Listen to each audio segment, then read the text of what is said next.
Mr. Kennedy. Yes, sir. How are you, man? I'm alright, Moose. Yeah. Surviving.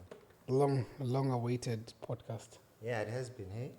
We always want to have this podcast, and I mean, for those people who don't know who Kennedy is,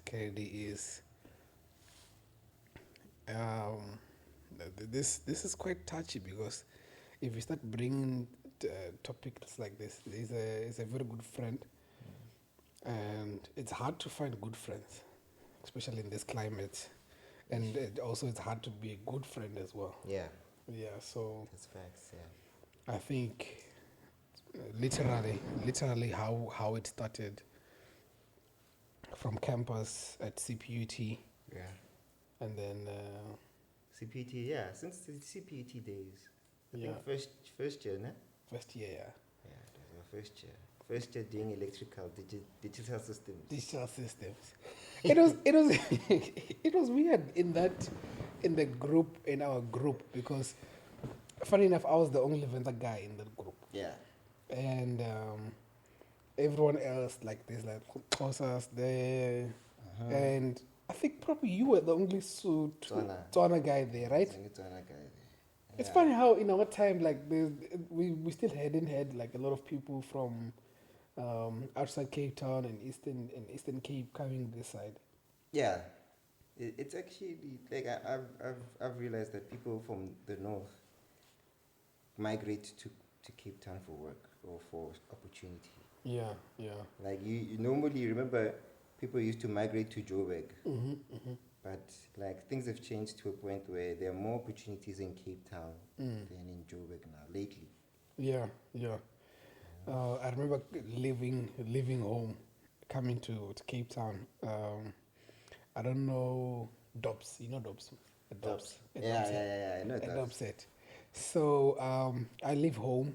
I don't know if probably you had the same scenario when you're leaving, going to varsity, like you're trying to play out how are you gonna be, trying to be a cool kid and stuff. So I'm like, I had a Dobbs. I don't know where I got it from, but I think in my last few metric exams, I was wearing a Dobbs every time. So Didn't you come to Cape Town with it? yeah, I came with it. Yeah, I had a picture with you wearing that Dobbs. Yeah. So I leave home coming to Cape Town to say that no man, I'll be the Dobbs guy. Yeah, it was. But coming to think about the CPUT, like, I think a lot of people don't know that in your first year, you were the wild one. Really? You were wild. You were wild. You were more wilder than me at that time. Yeah. You were very wild. Uncontrolled. Wanted to do everything, touch everything. Maybe people won't even believe it if you say Moose used to drink, used to do everything, used to party, people won't believe it. Yeah, I mean that was like a big shift as well for you guys as well. Yeah.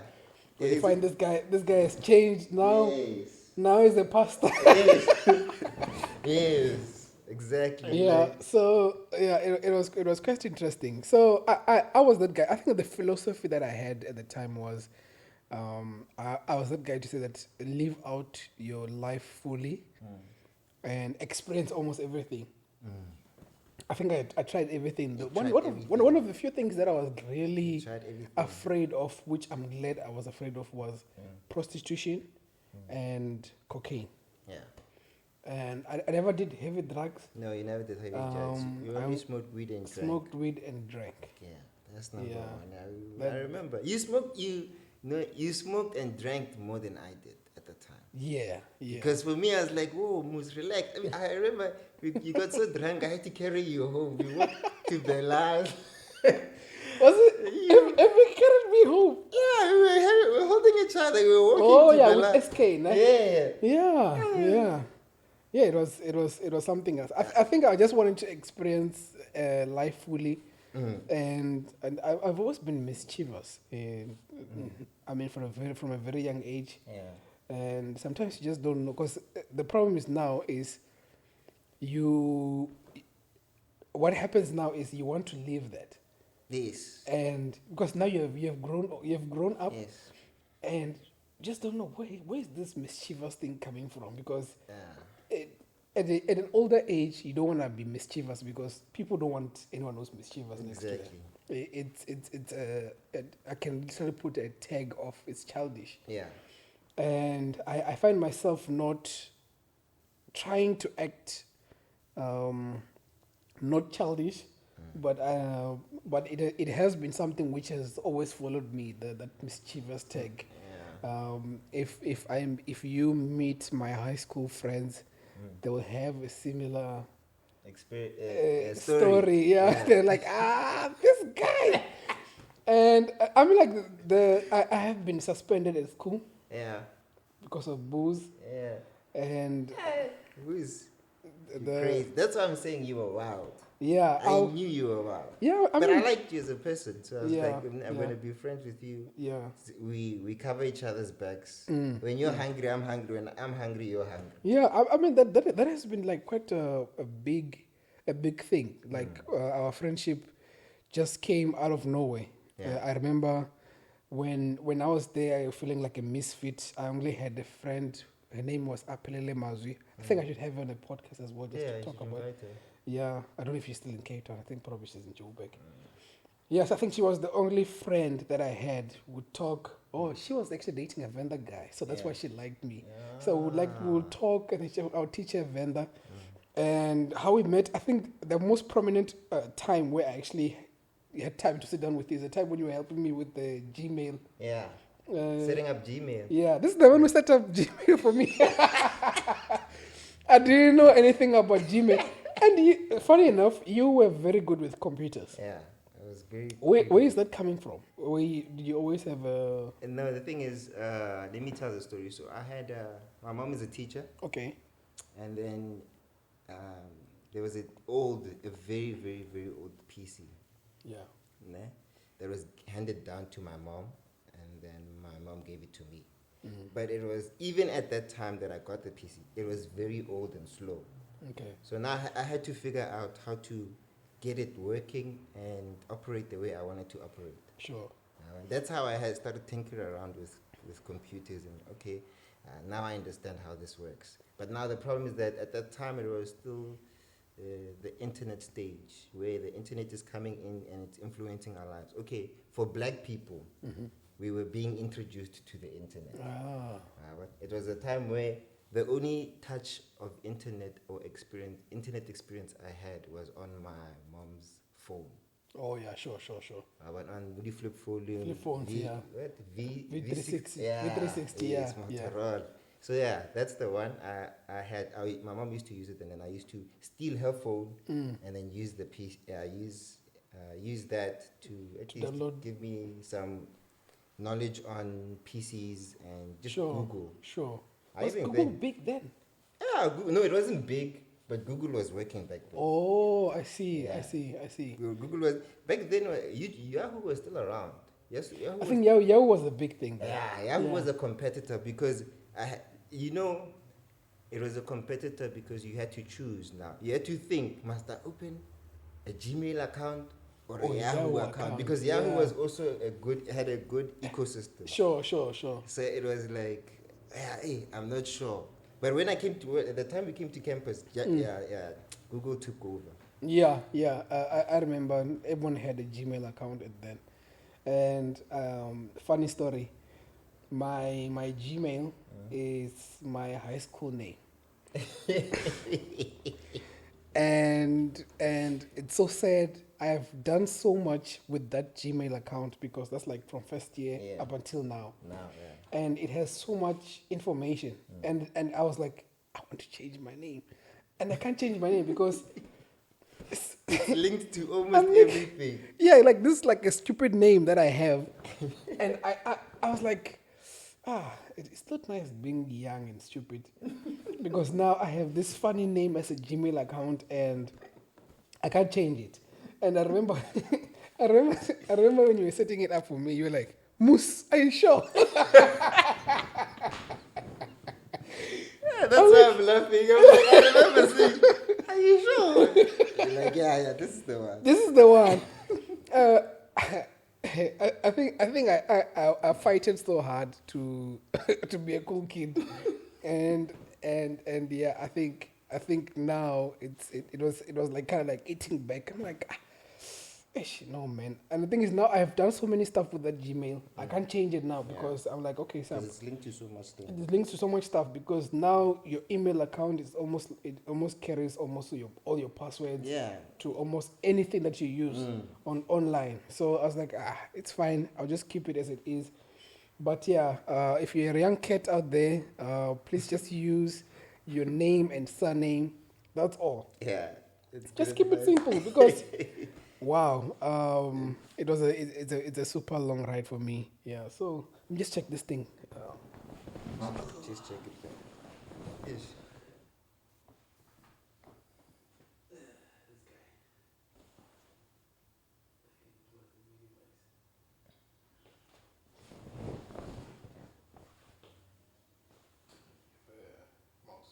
Yeah, I do actually. Sorry guys for the long pause. This thing is scaring me. It's like it's pausing and stuff. So yeah, this is Kennedy. I just want to take a mouse for me. This is Kennedy, and he's a dear friend to me. And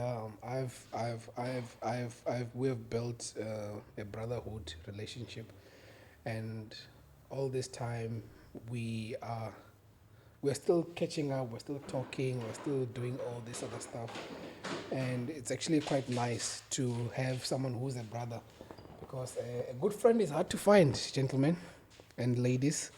A good friend is hard to find. So yeah, at the moment we are basically doing life, and we are all like kind of like doing things like he's an electrical engineer, and I'm also an electrical engineer as well. So maybe we can talk about our similarities. I think at the time I used to be a deep house head. Yeah, number one. Ew, almost as a deep house head. I think, when earlier on you mentioned the thing of everybody wanted to be a DJ. Yeah. I think we all wanted to be both of us wanted to really be a DJ. Sure. The way we knew house back then, and the way I used to come to Moose for house. Because he would go home, get a house or search the internet, literally looking for house. New music every time. And now I come to Moose, and then he would play. And plus, you are addicted to having big speakers and making a noise. Yeah. I don't know now how you are. I'm actually aspiring to get a very good JBL speaker. I'm telling my wife I'm like, hey man, you know that we have to get a very good speaker in the house, right? And she's like, no. I'm like, no man, because I don't know. I think I love good quality. Yeah. Like music doesn't sound the same when it's not coming from a good quality earphones or anything. If it's music, it must come out from a good quality speaker. So yeah, I still love. It's the similarities. You're actually right. We liked good music. Sure. And food. Yeah, food is quite. Funny enough, we actually have a lot of similarities because some of these things, like, you don't see them at face value. You're just like, okay, there's a guy. I'm interested in him. Let's talk. Let's do whatever. And then all of a sudden, I know a lot of people tell me that I'm a very good cook. Yeah, you can. Moose, you're a good cook, Moose. No. I can cook. Yeah. But you. No. You are levels. I always feel good when people tell me that I'm very good at cooking. Yeah. And I'm like, man, guys, you have not ate Kennedy's food. What I like about you is I thought I was adventurous. Yeah. You once made what is this? Is it Chinese soup with meat and all those ramen. Stuff. Yeah. You see, you know the names. Yes. You made ramen. I'm like, okay, what's up with this guy? He goes way further. I do things like lasagna, which almost everyone can do, but no one thinks of doing ramen. Yeah, it's trying to understand if it's nice or not. Because obviously, like you try to explore food. Like everybody loves eating. Sure. One. And then for me, I took it to a point where, okay, let me try to explore and try to see if I can make it myself. So now that's the extra steps I took. I was like, okay, let me watch videos. Then I started watching videos. I started to realize, okay, I'm actually into, like, this dish is actually pretty interesting. You can make different variations. You can mix around the broth differently. You can play around with using different bones, different meats. So after that, I realized that actually, it would have been better to learn this when I was a student. Oh, because you have the time. Yeah, it encompasses a lot of noodles. And then I started realizing that actually ramen is expensive. Is it? Yeah, because the cheapest, if like good ramen, not one, two, three put together. Sure. Making proper ramen is Yeah. pretty. It can be expensive because you are buying bones. And after you buy those bones are not expensive. It's a bit expensive and it takes a lot of time. Sure. So you buy the bones, you put them in your pot, and you boil the bones for 8 hours. 8 hours. Yeah, approximately cook it for 8 hours because you want that broth. Oh, sure. When you take out the bones, you throw the bones away, and then that broth you're gonna use it as your soup. So now you're gonna put in the veggies that you want. You cook those veggies out. You also throw out the veggies. You're not gonna use those veggies in there. No. Sometimes you can use them. Sometimes you don't use them. But most of the time, the way I want it, I would like a clean color broth. So I throw out. Oh, I see. I throw out the veggies as well, and then I start and cook the noodles. After the noodles, I put the noodles inside the soup. And then now the part that it becomes expensive is the type of meat. Oh, I see. Then usually they use a cut of pork belly, and then they roast the pork belly, and then you have to also cook the pork belly within the broth. So you cook. The first step is to cook the pork belly in the broth. Take it out, and then while the broth is cooking, From the same bones that you bones and and the then veggie. yes. So Okay. then after you have to roast that pork belly. It Okay. takes time. You roast that pork belly, It takes a lot of big time, chunk of pork belly, and then after you roast it, it's gonna be caramelized, spices and everything. You slice the pork bellies into slices, and then you lay it on top of your ramen. You slap us some spring onions. Chop up some spring onions, put on top, as well as you can put some nice seasoning on top. Spring onions, the meat, the noodles. What else? Naruto, but it's tough to find a Naruto. You need a proper Chinese store. What the Naruto? It's something that is, how can I explain it? I'm thinking the anime. No. I'm like, what? Which one is this one? It's because the reason why ramen is made famous because of Naruto the anime. Yeah. Naruto the anime, because Naruto's favorite food is ramen. Oh, I see. Then there's this pink thing that's circular on top of a ramen. Okay. That's called a Naruto. Oh. So that's me and experimenting with food is just number one for me. So where is it coming from? Your love did you start on campus? No, my friend, I have a big history. Like if you sit down with my family, I've gotten beatings because of food. Why? Seriously, I'll tell you a story. Okay. So back then when I used to, I was a big fan of Jamie Oliver. Like I was a huge fan of Jamie Oliver. Yeah. And then I started to experiment. I started to watch the food channel, and then I started, let me experiment. But I'm experimenting with my mom's food. And things don't pan out the way you want to. Oh, I see. I'll give you the story of souffle. Okay. chocolate souffle. Okay, sure. A chocolate souffle it's like a cake that has molten chocolate in the center. And souffle, even when you watch these programs, Yeah. it's a very difficult dish to Yes, make. it's one of the most, yes, it's very difficult because it's not easy to get the center to be melting. Like when you flip it and it's out on the plate, right? That structure, you cut it in half. The chocolate is supposed to must ooze out. run. Yeah, See sure. now, you see that thing? Now, even for me as a kid, I was like, damn, I can do this. Sure. So sure. now, it's a day I didn't go to school. My mom, she's a teacher. She was teaching. I didn't go to school. Sure. I was watching around, I know my mom comes at around 2 o'clock. 2 o'clock, 3 o'clock, she comes back from work. Sure. So it was around 11 o'clock. I was like, I'm doing this. I went out to the Pakistani store. Even back then, Pakistani store was there. I bought a bunch of cocoa. I bought cocoa, I bought the flour. With all my money, I spent it. And then I came back home. I used the things at home and I did it. Ne? The first time was a fail.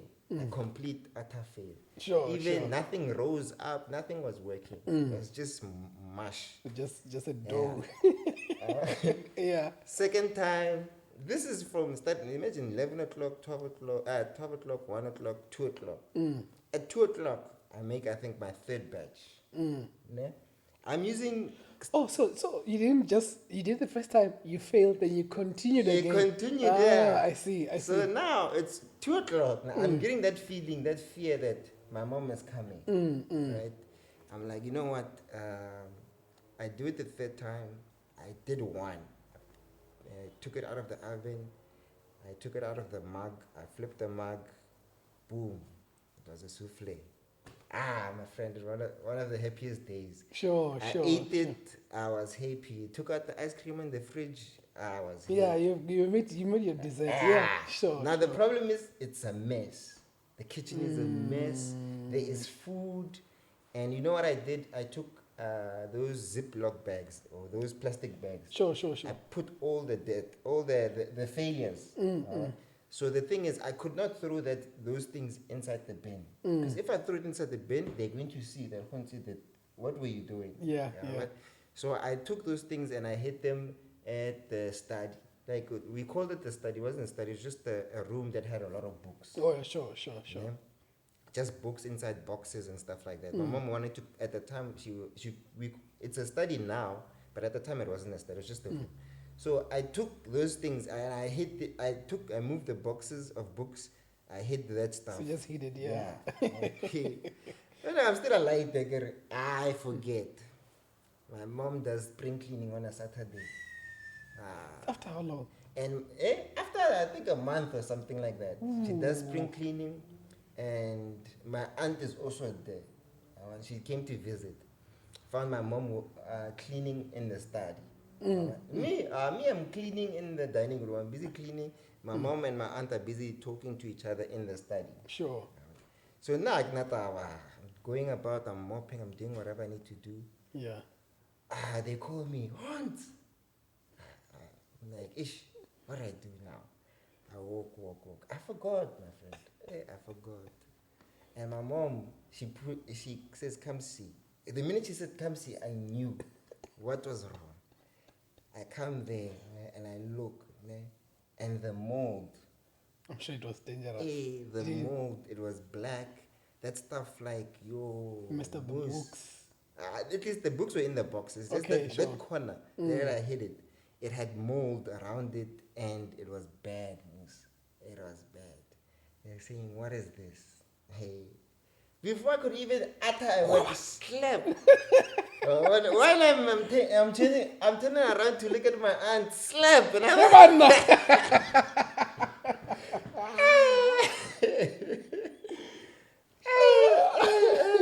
now they're saying explain.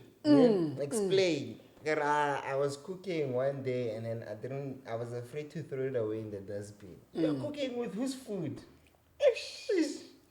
Whose? When I said with yours, slap. Because you see, parents have this thing. When you talk back, it's wrong. Sure. When you don't answer, it's wrong. So you don't know what. You're caught on between. Exactly. All you Yeah. must do is keep quiet and receive the beating. And I received it, my friend. I received it from both people, my aunt Yeah. and my mom. So I have a long history with food. I think, even my cousin will tell you, like, Hunter should have been at least a mini chef and then Sure. you should come to eat his food. I was like, no, no, no. My mom at the time said, being a chef doesn't pay. Yeah. Yeah. So I was like, no, chefs, they don't get money. You must be an engineer. So and that's the I think it's a problem and not a problem to an extent. Like parents want to see the best in their kids. Sure. Sure. Yeah. Not to say that being a chef was my ideal dream, but I would have liked to do it. Yeah. Probably. Yeah. I know you would have been a good Yeah, chef. Yeah. I would have really liked to do it. But I saw that parents push what they want onto their kids. The kids. Yeah. Yeah. Not caring whether they like it or not. Because they think it is the best for you. Is that part of the problem with? I wouldn't say this is the problem with the black community, because I think even whites, they have that thing. They say they're trying to push their own dreams into their children. Yes. Is that the reason why, probably speaking for the black community, why we have not really done what exactly that we want to do, which will make us happy? Because if you meet every second other person here, it's either they are a chartered accountant, engineer. I mean, this is like especially people our age. We were driven into engineering because we had that engineering has money, and only now our eyes are opening that, hey man, do your own thing. Do your own thing. That's when. So that probably it may have affected the next generation, which is us, to still fall into that rat race type of thing. Talking about adulting, wasn't it a surprise to end up having your own job and you realize that it seems like it's hard to make money, man? Yeah, how was that feeling, man? After finishing your graduation and then you go to work and you're like, to be honest, let me be 110% honest with you. Sure. It's not what I wanted to study. It's not, like, honestly, I got to CPT and then I was taken for, what do you call it, electrical engineering, but I wanted to do land surveying. Oh, I see. Yeah, I wanted to do land surveying, and it was 4. So the default one was electrical engineering, and same thing. I was pushed for electrical because they're saying, you're good with computers. You know computers, you're solving my computer problems all the time. Yeah. So do it. Yeah. And I was like, okay, let me just do it. Sure. Then I realized that at the 3 years being studying there, the first year, everybody does the same thing. Sure. Second year, it's where you're starting to bridge out and you start picking where the courses. Light current, heavy current. Heavy current. Then you realize that actually, like, as I don't want to be racial, but as black people, we are far behind in terms of technology. Okay. I thought I knew technology, but when I got to university, I realized I don't know shit about technology. Mind the language. So I'm saying this because I'll give you an example: programming. Yeah, sure. And then that second year, third year, the only people who passed programming were white. Yeah, us, we failed. Even the genius of the genius. We had a genius. Remember Ashford? Ashford, the genius. Ashford was such a good friend to us, and he was far more brighter than us. We followed. He was ahead. Ashford and Kudzai. They were the stars of our group. Yes, 110%. They were the stars of our number group. One, number 2. Sure. We were fine with that. But when the genius fails, the black genius fails. Yeah. Now you know this is a problem. This is difficult. Exactly. Because sure. We were writing an exam, and so the exam back then, where your lecturer comes in, gives you a sheet, and on that sheet it gives you specifications. specifications, write down.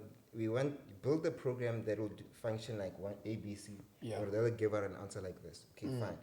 You start building it. You follow all the rules, C++ rules, whatever, and you compile. It doesn't work. You compile. It doesn't work. And it had sections. Like if you got section 1 right, you're Move on able to the next one. exactly. Yeah. So now imagine you are failing on the first section. You can't run this. Yeah. Program. You're compiling and it's saying it's wrong. Every single time. Showing you the error at the bottom there. Exactly. Like, Or- go fix this, go fix this. Like, why should I fix? This thing is fine. And the messed up part about it, it was a 4-hour exam. I think. 4-hour exam. They allow you to go to the bathroom and come back. Sure. 4-hour, 5-hour exam. Ne? I remember the white guys would program in 1 hour. They're done. They walk out. The rest is us, like we're struggling. We Sure. even go past 4 hours in 5 hours. Eventually, our lecture comes in. I remember I did the first phase, Mr. second Mostert. phase. Yeah, Mr. Yeah. The third one, I failed. I couldn't do it. Then Mr. Mostert comes in and is like, guys, we're done. I gave you guys enough sufficient time. We are done. Get up and walk outside and see the answer on the wall. Oh yeah, he used to do that. Yeah. Guy, imagine you walk out and you see the way he programmed it and how it was supposed to work. And you know you failed. That's where I picked up the phone. Ne? The first time I failed programming, I picked up the phone, I called home.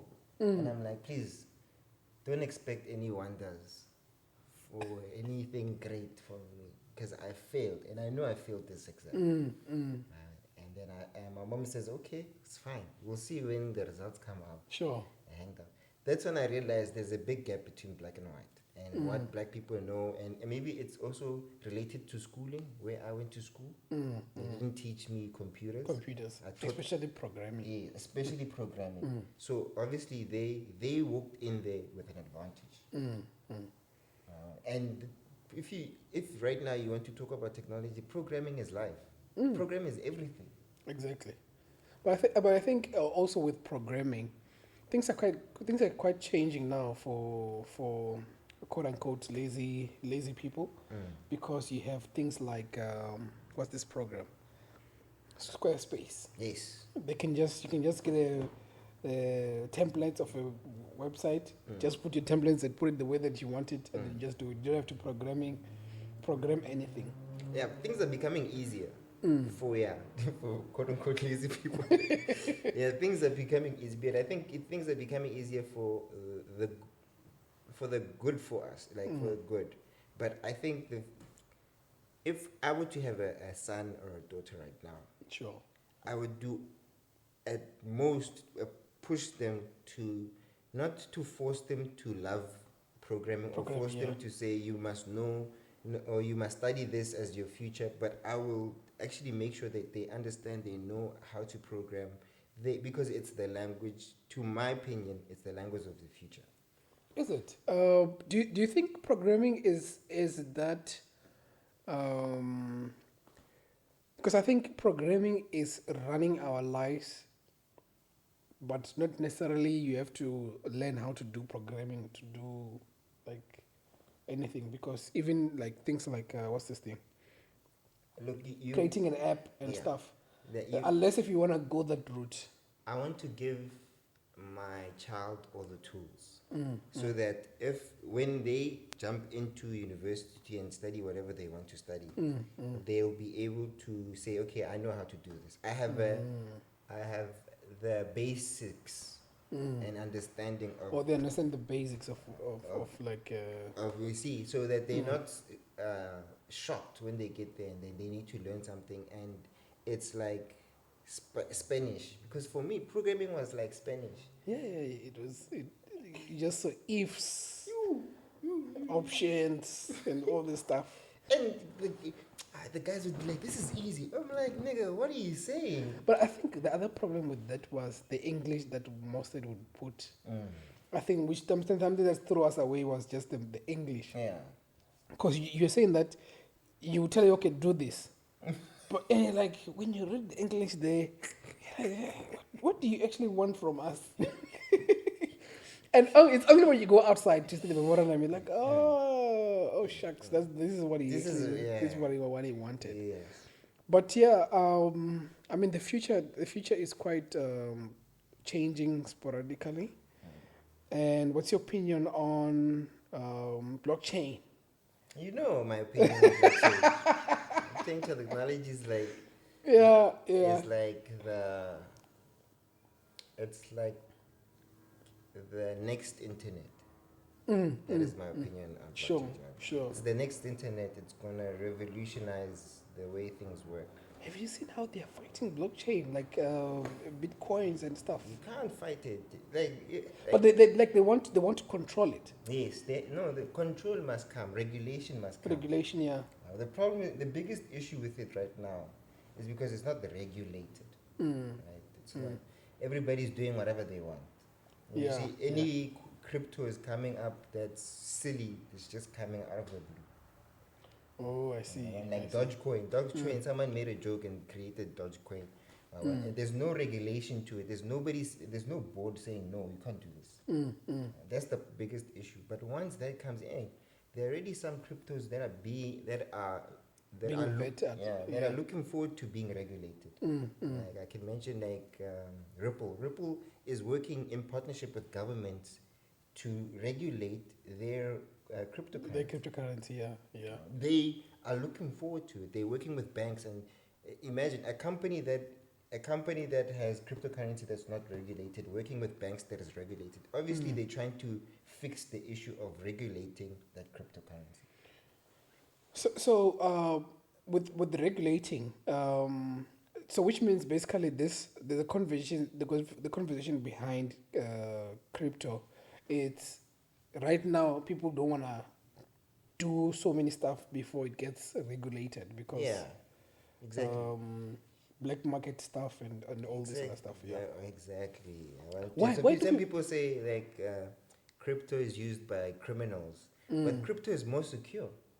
Criminals used it at the time when on the black market, when Bitcoin was still in the black market. Sure. But now the problem is that crypto is it's secure because all your information is there. If we're not Musa, you own 100 Bitcoin, and we know your what do you call it? Your address. What do you call it? What address? There's a phrase in front of it, but your certain address, your special address, your unique address on your cryptocurrency. Yeah. We can tell this is owned by Musa if we have that information. Sure.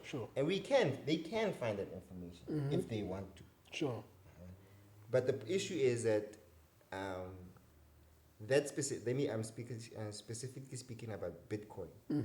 The issue with Bitcoin is that Bitcoin was the Yahoo of it is the Yahoo of cryptocurrency. Of cryptocurrency, yeah. I'm saying that because it is the first cryptocurrency that had popped up.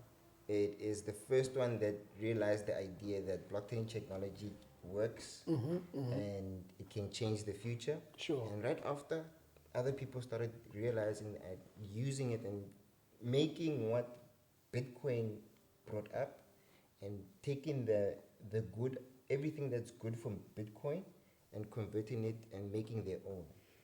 So Bitcoin, when it started, it was just it was something which was far, man. You knew that there was just this coin with a big B, which is gold, and just really I didn't understand anything. Knowledge. But now, now people are kind of like waking up to it. Do you think people are still sleeping on Bitcoin? Not people are sleeping on cryptocurrency. Okay, yeah, cryptocurrency. Sorry, yeah. Because I don't advocate for Bitcoin because Bitcoin has no use. It's just cryptocurrency. It's just the cryptocurrency out there in the world that's going up and down. There's no physical use inside the world. There's no application for it. It's like, let me give you an example. Gold. right? If gold, you know gold, the Physical gold, yeah. Imagine there was a currency called gold. There's no use. It's not linked to gold, the physical. It's just gold, something called gold that's going up and down. That is Bitcoin. Oh, I see. All right. But now there are other companies that are coming up and providing a utility, a use that relates back to the physical spectrum. I see. Physically, these companies, what are they doing? Let me give you an example. Cardano. Cardano is a company that is currently developing a technology that will store information for Ethiopia. Store certifications for Ethiopia. So what I mean is that it will Like IDs. IDs, what do you call it? Birth certificate, and what do you call it? Your diploma. Oh, I see. Exactly. It's like a resume type of thing. Yeah, exactly. Sure. Starting that technology can be brought to a point where it's storing from the minute you are born to now. So imagine. So each and every person who's gonna be alive on Earth is gonna have some form of a number. But they're only starting with Ethiopia. They want to see if it will work in Ethiopia. Sure. And if, for example, a company is trying to hire you and wants your information, you can't edit that information. You can't edit blockchain information. You can't cheat it. You can't cheat that system because it's a system that is. So which means, is it solving problems with people making fake identifications? Exactly. So which means, then how do they what's the word? How do they follow up? Because now, if someone, let's say maybe now they have my details, like Shepard, and let's say maybe I decide to change my name. Yeah. And I don't give my. Let me put it in the simplest way I understand it. Okay. Let's say this blockchain, a block is that has all your information. Sure. In that block has all your information, your ID information, your ID information, your certifications, what you study, my height. Yeah, your height. No, it won't have your height, but all your important information, your birth certificate, your ID, probably your blood type and stuff. Sure. It has all that information. And then you want to create a false identity. Okay. First, you need to already have a blockchain. And that blockchain, that block needs to be verified by other blocks in the system. So if someone tampers on that block, your block, you're tampering on your block. The other block has your information as well. So it keeps checking and saying, no, there's something wrong with this information. The last time I checked that block, someone changed this. Sure. And then it can red flag it. So which means this guy is an imposter. Yeah, something is wrong here. And you can follow up on that. So yeah, it's a little bit scary for us guys who read the Bible, because the mark of 666 mark. Yeah. Chances are it's gonna come through the blockchain. It's already here. People are paying with things inside their arms, most. Yeah, they have chips. But now, but the thing is, the thing with the blockchain now, if everyone now has the blockchain registered under their name, so which means that literally, blockchain can be in the gate of ShopRite. Yeah. They tell you that, okay, this guy can't buy anything because he still owes what from some other guy. Take whatever money. So you can't. It's like you live upright, and I mean they can be the good part of it, and they can be the extreme bad part of it. That's why I'm saying Bitcoin is also good and bad. It started good and it started bad, and then now all of a sudden people see good because people, like, it was used on the black market for international payments. Sure. And now people, like, if I had a lot of Bitcoin, if I bought Bitcoin in 2009, Bitcoin took off, and now I think, how much is Bitcoin now? Let me say while we're talking. Yeah.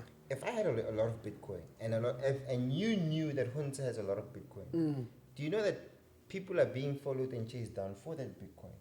I see. And held ransom for that Bitcoin? So that's why it's kind of like having super protection on it. Yeah. Like you have to like protect your Yes. Bitcoin Yeah, you have to protect your Bitcoin, but now and your people passwords and stuff. exactly. Someone can imagine I had maybe let me say 60 Bitcoin in my account. One Bitcoin. How much is Bitcoin? Much is Bitcoin? Like if I had 60 Bitcoin now, one Bitcoin in rands, it's half a million. Just Oh, that's a lot one. of money, yeah. So someone obviously, if he knows that Hunter is about Bitcoin, he's gonna can come into my house and put a gun to my head and say, "Hey, give me, Transfer your Bitcoin. yeah, Yeah. help me hostage." That's the bad of Bitcoin. That's what's happening in some parts of the world. But we're still early to jump into the Bitcoin market, right? Yeah, it's still okay. It's early to jump into cryptocurrency. Oh, sorry, cryptocurrency. It's I keep on late to mixing. jump into Bitcoin. You will never afford one Bitcoin. Yeah, because $500,000 is a lot of money. It's a lot of money. Yeah, it's some few years. If I continue working a 9 to 5 job, some few Exactly. years, For yeah. cryptocurrency, it's early days. Like this is like, for me, I believe that my son and my son's children will use cryptocurrency to pay to do their average Yeah, life. sure. I believe that they will be paid not in cash but in crypto. So that means probably you'd have like on your smartphone, Yeah. you'll be tapping Yes. You'll or be tapping or like whatever technology that is going to be any- there at the time, yeah. anything. You can use crypto for anything. It can be implemented to. The thing is, the technology is there.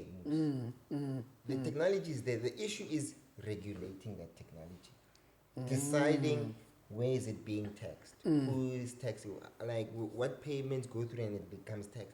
What is it allowed to do? What is it allowed to not touch into? But I think crypto it's gonna be like the internet. Yes. You will run so many. You can try to regulate it for the normal human being, Yeah.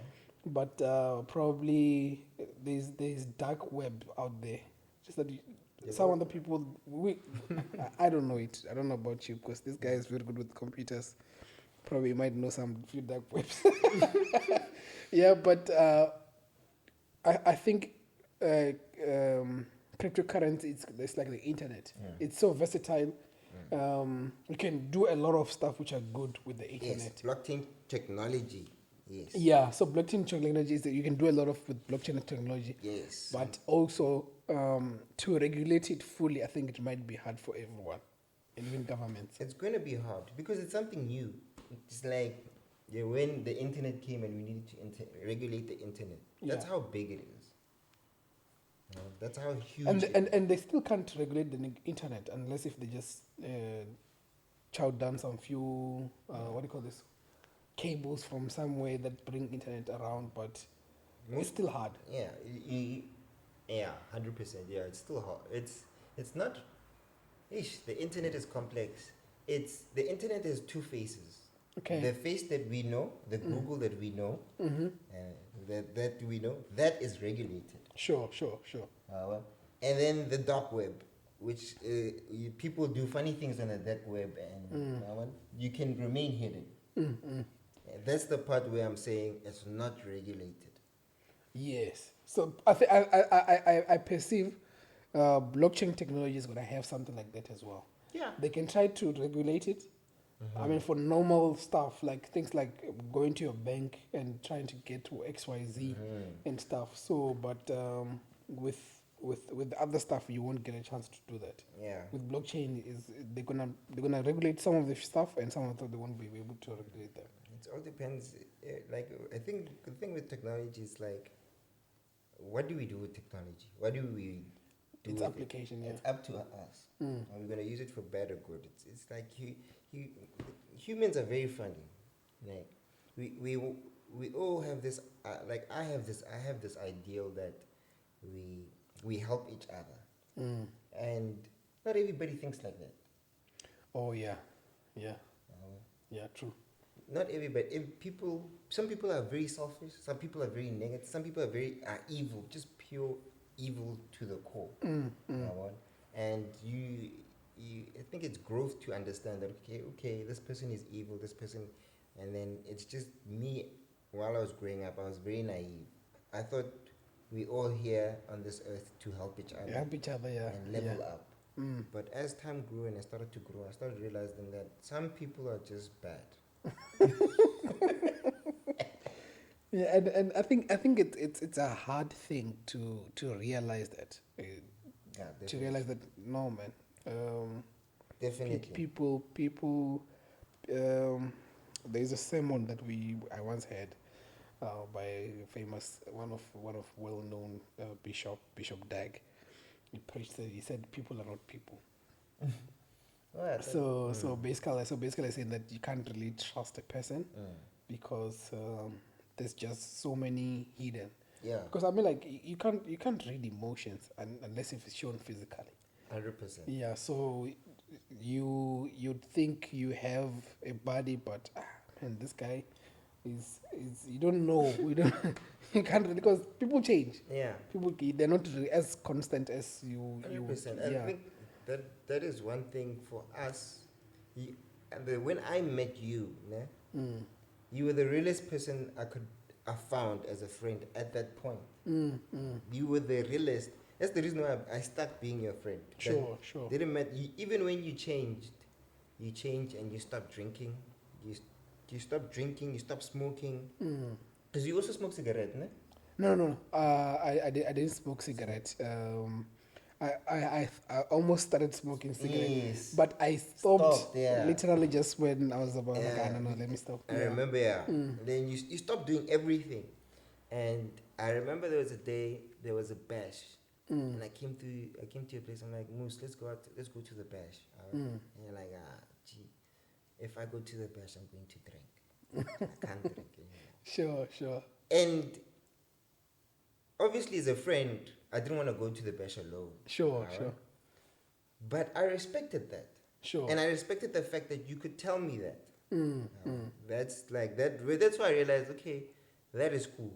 Me and Musa are cool. It's the matter that you stopped drinking and you stopped smoking has nothing to do with our friendship. Sure. Then I left. And I remember at the time you still had a girl at the room. I was like, okay, go to your girls. Fine.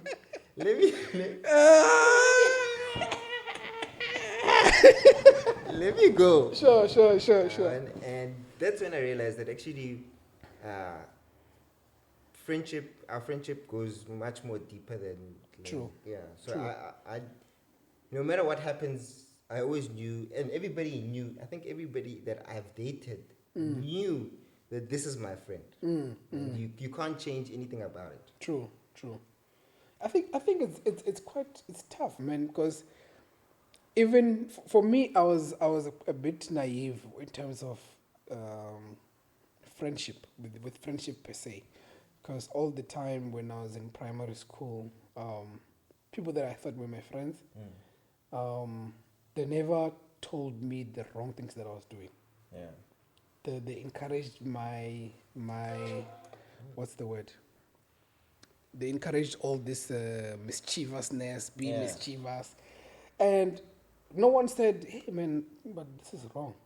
You understand? Yeah. So all this time I've been burning my hands with with the wrong friends, and the thing is, it's hard when you're still young, because now your brain has not ticked to say that, okay, this is a wrong friend.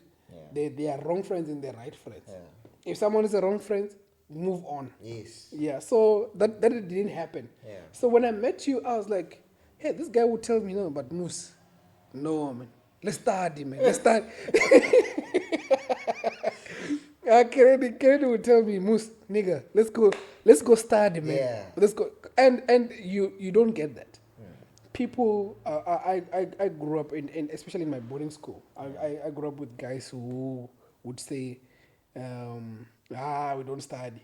The guy wakes up at night, he pushes, and you're like, Ivan. And it shows with the results. When you get the results, you're like, hey, you failed, and they're gonna banter you and tell you, and you know your friends, you laugh, and you know next time you try doing it, and it built the thing of not trusting another person. Yeah, Exactly. But only when you find a person who's a friend and you're like, no, man, this is someone who can literally say that, no, man, this is a friend, and you can just keep with that. Yeah. And it's very hard to find. Yeah, it is. And I think even now it's becoming even more harder to find because, yeah, people are just doing their own thing. Yeah. If 100%. everyone is just doing their own thing, Yeah. you don't wanna. There's nothing much to share. And I mean, what I like about it is, even if you're doing your own thing, I'm like, hey, Mr. Kennedy, we need to chat, man. And then, yeah, we always make time for that. But yeah, I think I really appreciate that, Mr. Kennedy. If my drink is finished, yeah, I would have made a chance to friendship and life. No, definitely. You have yours, ne? Yeah, I can just do friendship and life. Definitely. No, our friendship goes beyond. Yeah, it's a brotherly love. Sure. Like, I don't leave. Like, if I've always realized that you're the one person that I don't leave behind. If I've realized something new, I must tell Moose. Sure. That's why I said, if I'm eating, you're eating, and if I'm hungry, you're hungry. Sure. I think we've started on a very good note, and I think probably this is a good note to end it on as well. To say that, hey, man, anyone out there, it's good, especially young people. You don't get this teaching. You like experimenting by yourself. But the old people have been there. They've realized this stuff. Yeah. If only if we were to learn from old people to say that, hey, man, don't do this. Yes. Don't be easy to trust people. I wouldn't have been like. Funny enough, I was just laughing at how much peer pressure is nonsense. Yeah. Yeah, peer pressure is nonsense. But you only realize it now when you're older. Like, you do. I was not supposed to really do that. Yeah, but I think bending your fingers is a good thing. Moose, you wouldn't have, if you didn't bend your fingers, you wouldn't be the person that you are right now. This is bending your fingers builds you as a person. The problem is that imagine a small child, and your mom warned you that don't put your hand on the stove. But because you're a child, you're like, when you're playing, you put your hand, you bang. You see? And then the second time, your mom tells you, hey, don't forget the stove. Sure. And again, you bend your fingers. The third time, that's when you must, this stove is hot. Well, that's growth, my friend. You see, I like what you're saying there, but you see, sometimes experience can be quite a difficult teacher. Yeah. Because some mistakes you can't really come back from. Yeah, it's like doing heroin. Exactly. You get what I mean? So some experiences you can't really come back of it, because it's funny how human beings are. Yeah. All these experiences you have, they're stored back in your mind. Yeah. And if you don't deal with them, they just come back out of nowhere. And you're like, hey, man, why is this thing coming from? Why am I acting this way? Yeah. And you might be shocked that it's just coming. Excuse me. It's coming from maybe a betrayal from a friend or betrayal from something. Yeah. And not dealing with it affects your other relationships. Yes. And if you're a human being, you realize that only now you start realizing, relationships with human beings is very much important. Yes. Because if you don't respect relationship with human beings, even though they're volatile, unpredictable, but relationships with human beings is very much important. It's very critical. It's like, when you, I think, for me, let me say it in my opinion, or my experience is that I regret when I've treated someone badly. Or I feel some type of way that I've treated this individual badly. And the next time I actually see the individual, that I feel like we need to talk about how I treated you at that specific point. To make sure that I'm sleeping, to make sure, maybe it might be selfish, to make sure that I sleep well, or my conscience is is clear. Yeah, it's clear. And to also make sure that you are fine with me, or you are okay with what has happened or what happened back then. Have you done that a lot? I've been doing it now. What are the pros and cons? Because the pros is someone can approach it very negatively and be like, "Why are you talking to me?" Okay. What? Sure. And now you feel like an idiot because you have you wanted to raise something with a good conscience of saying I'm sorry or whatever. Sure. And you get a negative feedback to it. But you can't help that. It's like you can't help how that other individual takes what you're saying. Sure. What you can do is control yourself and just say your piece, and however that person takes it, it's that however that person takes it. Sure, but as long when you said, okay, I tried to do good. I didn't want to end off on that negative note. You wanted to end off saying that, oh yeah, I know that person, and you did something bad to them. I'm like, no, I actually did apologize to that person. But did they accept it or not? That's not up to me. Sure. It's up to that individual. True. So are you still continuing? Because I feel like there's no chance. You have to continue. If for me right now, it's a matter of peace of mind. Oh, I see. All right. I don't want bad blood with people, because bad blood it's also something that I've realized through the years as this goes on that the world is small. True, you're right. You might not see this person this year, might not see them the next 5 years, but that person in the next 6 years might be something quite important, and you might need that person's help. True. So it's like a maturity thing you go through. You realize. Oh, I see. Let me just apologize for this. I hope me and this person are fine. And some people, I'm not saying go through your Facebook and Instagram look for people. I'm just saying. Yeah, exactly. I'm just saying that if, for example, you bumped into someone you know. Yeah. Or you know that you ended off on a bad note. I try to end things on a good note with that individual. Sure. Oh, I see. That's quite interesting, man, because I tend not to really bring anything up. I just tend to leave it as I am fine now. I've realized that I've done something wrong. When we have an opportunity to talk, unless if maybe it was something like I really crossed. If I really crossed you where I know that no man, probably this guy is no longer happy with his wife or whatever. I don't know. I mean, like worst case scenario. Yeah. I will always talk to you, and if you have not healed, or maybe if I've hurt you that much, and probably I can feel it, I can bring it up to apologize. I don't know. That's what I think I would do, because sometimes. Imagine, Moose, you bump into someone where, let's say there's a reunion, we all get together, and you bump into someone that you know you did something wrong to. Sure. And you greet everybody, you greet that in person, and that person doesn't greet you back. Sure. Right? That person doesn't greet you back. Yeah. Now, my question is that what are you going to do in that space?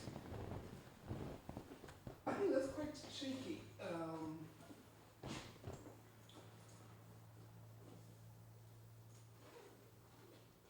I think most people at our age, anyone that we have done wrong, it's someone that we have done when we were very young age. Yeah. We're very foolish. Yeah. So I would approach it as a mature young adult. To talk about it and say, hey man, what's up? And if there's like super negative vibes, you accept it. And if there's anything, I'm like, because the best you can do is just to apologize for what you did. Okay, no, you can't really change anything. No, you can't change anything. But what if, now you putting it in the scenario back then, I'm saying recently, because even now, Moose, as you've grown, you've matured, how people take things you cannot control. That's true.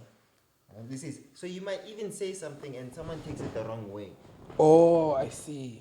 You might, even now, someone takes it the wrong way. and you know now that that person took it the wrong way. So you greet each other and that person doesn't greet you. Are you going to attack the problem? Or are you going to still say, basically, let me just leave that person? That person will be fine. I think you have to deal with it. Yeah. Because remember, I think for me now, I'm a young adult, and I'm not saying that I've mastered the art of not being offended, because as long as you leave, you're gonna be offended, right? So at least I know that I am capable of offending. Yeah. When you're young, you don't know. No, yes. You just speak anyhow, Yeah. and it takes growth, Yeah. and you can't really go over that growth, unless if you have really come like some consciousness, the way you know that, okay, everything that you try to say, it's filtered and just makes people nice. That's why you have to read books like but I appreciate being young, because when you're young, you say what you think, and nowadays people don't say what they think. I say what they think when it comes to you, because I trust you. You're my friend. True. I can just say my issues, talk my problems, because we are friends. But when I'm out with someone, I don't say what I think. I keep quiet. It's like the same experience when you said podcasting with individuals sometimes is not easy, and I'm like, yes, it's not easy. True. Yeah, it's hard. It's hard because you'd want to talk about a certain issue, and you just feel the mood change. Yeah. And then I'm like, okay, no one wants to talk about this.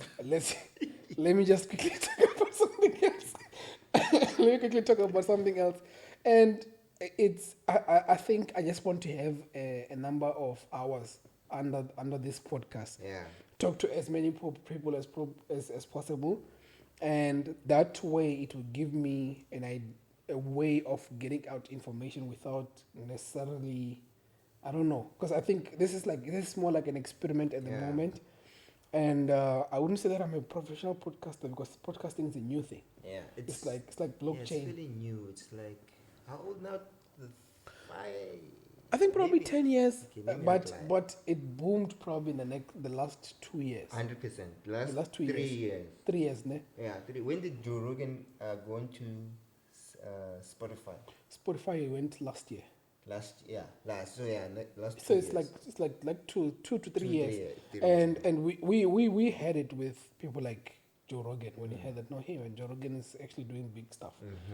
And I mean, in South Africa now we have McG, and I mean, he's doing cool stuff. Yeah, he's really doing cool stuff, and I like all these different kind of podcasts. Like, everyone is just doing what resonates with them. Yes. And obviously with me, I love having a conversation. I don't know if you know that kind of shepherd, because I think. No, you like talking, my friend. Really?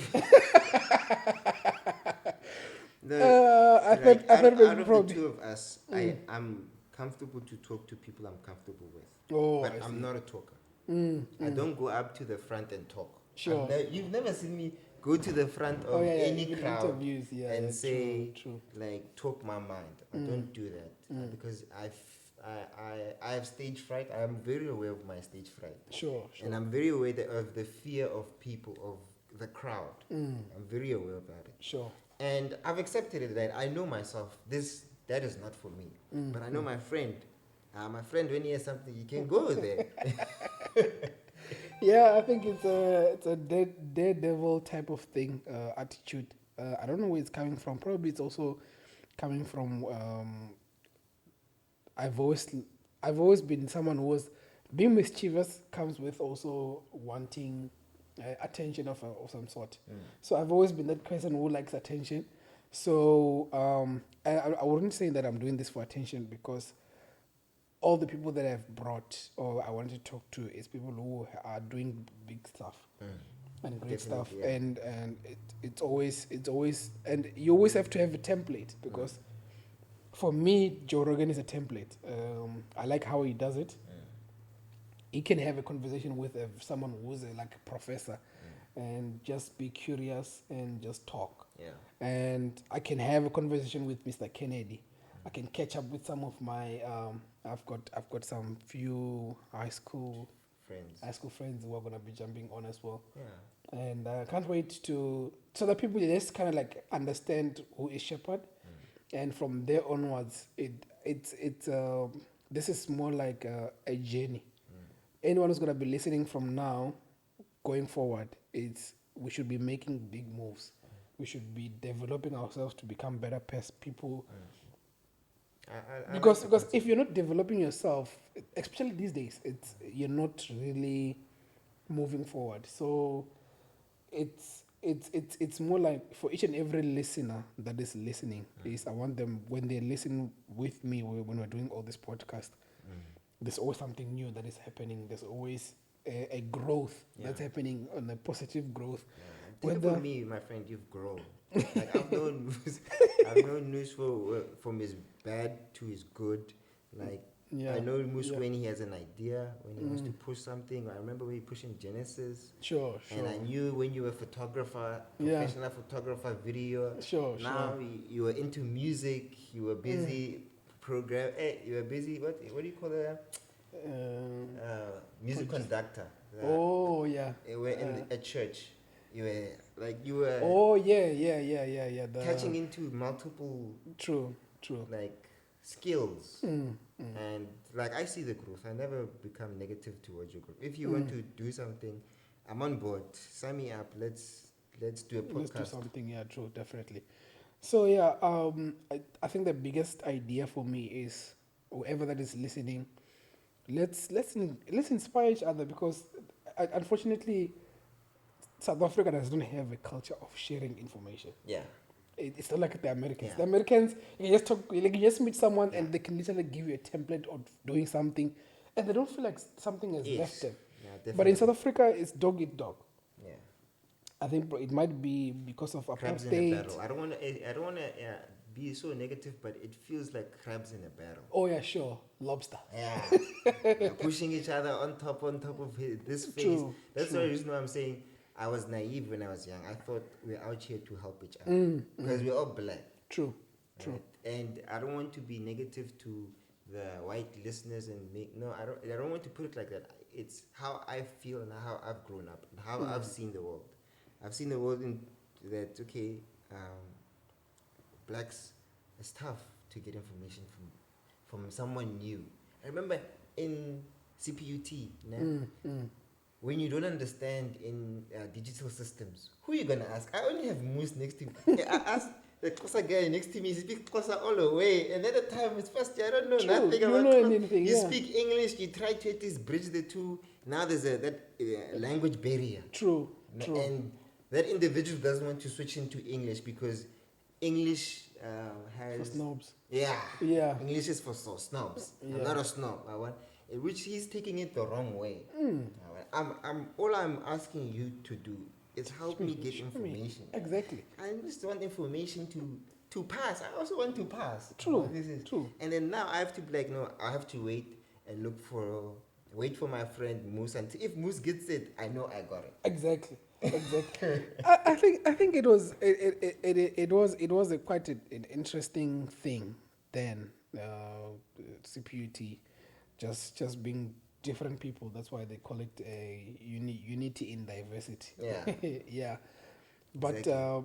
that thing of just being diverse and stuff and just growing to because I think I don't know if maybe it was the same with everyone, but there was some form of naivety when you get to varsity. You're like, you think you're this big shot, you think you can do so many stuff, but one epic story. I think maybe that guy probably if he's still in Cape Town, he can tell that story very nicely.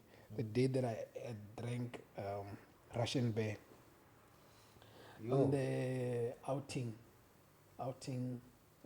those first year tours. The freshers tour, yeah. I don't think you were there. The one on the bus. On the bus. I was there. Which one? Because there was the one where someone passed away. Someone got stabbed. When we were coming in. Yes. That's the one. So that one was. Let me ask you. Aren't you thankful Because the kids nowadays, like the kids who are going to, they're not experiencing the things that we used to experience. Oh, you mean in terms of Fresh, like the craziness of varsity. Oh yeah, sure. It's funny how even when I listen to like stories from other podcasts like Womek G when they're talking about how they used to party and stuff, I'm like, we thought they'd never partied. But we're the ones, because the thing is, funny now, I think like with each and every generation, we are feeling like, no, this is weak, this is small. It's not, because then they're just dancing, putting a savon on top of their head, and that's all. There's nothing like hectic stuff. Yeah. But yeah, I think we are kind of like out of touch. Yeah. We are growing, we are becoming elders. It's a good thing. It's a good thing, but Yeah, like true. I really do feel. No, I feel sad for the individuals who are in varsity right now. Okay.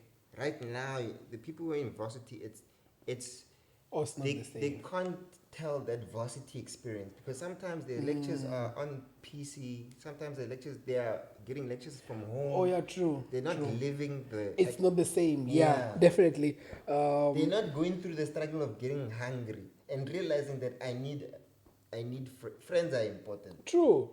I'm hungry. I don't have bread. I know. My pastor jokingly says, he says, "I'm not like you guys who graduated online." we graduated. We got a tap on the. You understand? And I mean, everyone now who's graduating, they are doing everything online, so they have to go and celebrate. In a restaurant somewhere. You see, you get that. Yeah, and they don't have that feeling of being in a hall with all students who are going to be graduating that year. Yes. Where they say, hey, your name. Yeah. And then they just shout some other guy's name who did cum laude. Yeah. And you just end up, you're like, oh, wow. Because you understand that, hey, man, this guy was working. You understand that this guy was really working. But yeah, it's hard. I don't know how they feel because it's a new place for them. And, yes. And unfortunately, probably their hopes have been shattered. It's like, you know, when you've never experienced something and you can see that this person has never went through something because of the times of COVID and people can't be as mingled as we were back then. Sure. But because they don't see, I think most of them don't see that actually they are missing out. Sure. But from my standpoint, I look at things, I'm like, they are missing out. They're missing out on knowing what a res function is. Knowing mom's pops we're going to make a braai, a res braai. True. We're going to chill with each other, play games the way we used to play games in CPUT. We're going to have, what do you call it? Remember CPUT had those housecom gatherings where they do different things on campus. Like sports, like HIV testing education, where they take out that fake dildo. And they teach you how to actually physically put on a condom and stuff. Yeah, true. So those things are, maybe I might be wrong. Maybe they are going on right now. But last time I went to campus, it was dead. The atmosphere is not the same. Yeah. You don't have active, what are those guys, the famous guys at school? Active politicians. Yes. Man, the politicians were super famous. If you didn't know any politician at CBT, you were going to get everything rough. Yeah. You had to know someone. Yeah, you had to. And I think I knew them through you. Yes. Like Wosiba. Yes. It was quite nice at the time, but I think the environment now is totally different. Yes. I mean, COVID-19 literally probably it might have just spiked in terms of the new inventions that have been done just to change how schooling is and even technology as well. So yeah, I think this is the new normal to be real, because if the way that COVID-19 is really being protected, and I mean it's a real thing. No, it's a real a real thing, but the way that it's being protected, if we don't have a vaccine that works, We're not going back to not Yeah. wearing masks. Yeah. We're gonna be wearing masks all the time. Yeah, all the time. You need- It's going to that- be another China. That time, you need to buy a mask, or you must be wearing a mask. Exactly. That's what. It's not like they're giving out free masks. Excuse me. Yeah, true. When everybody, like I remember some old guy, Shem, was crying. He got arrested. Okay. Like the system, it doesn't complement and understand COVID-19.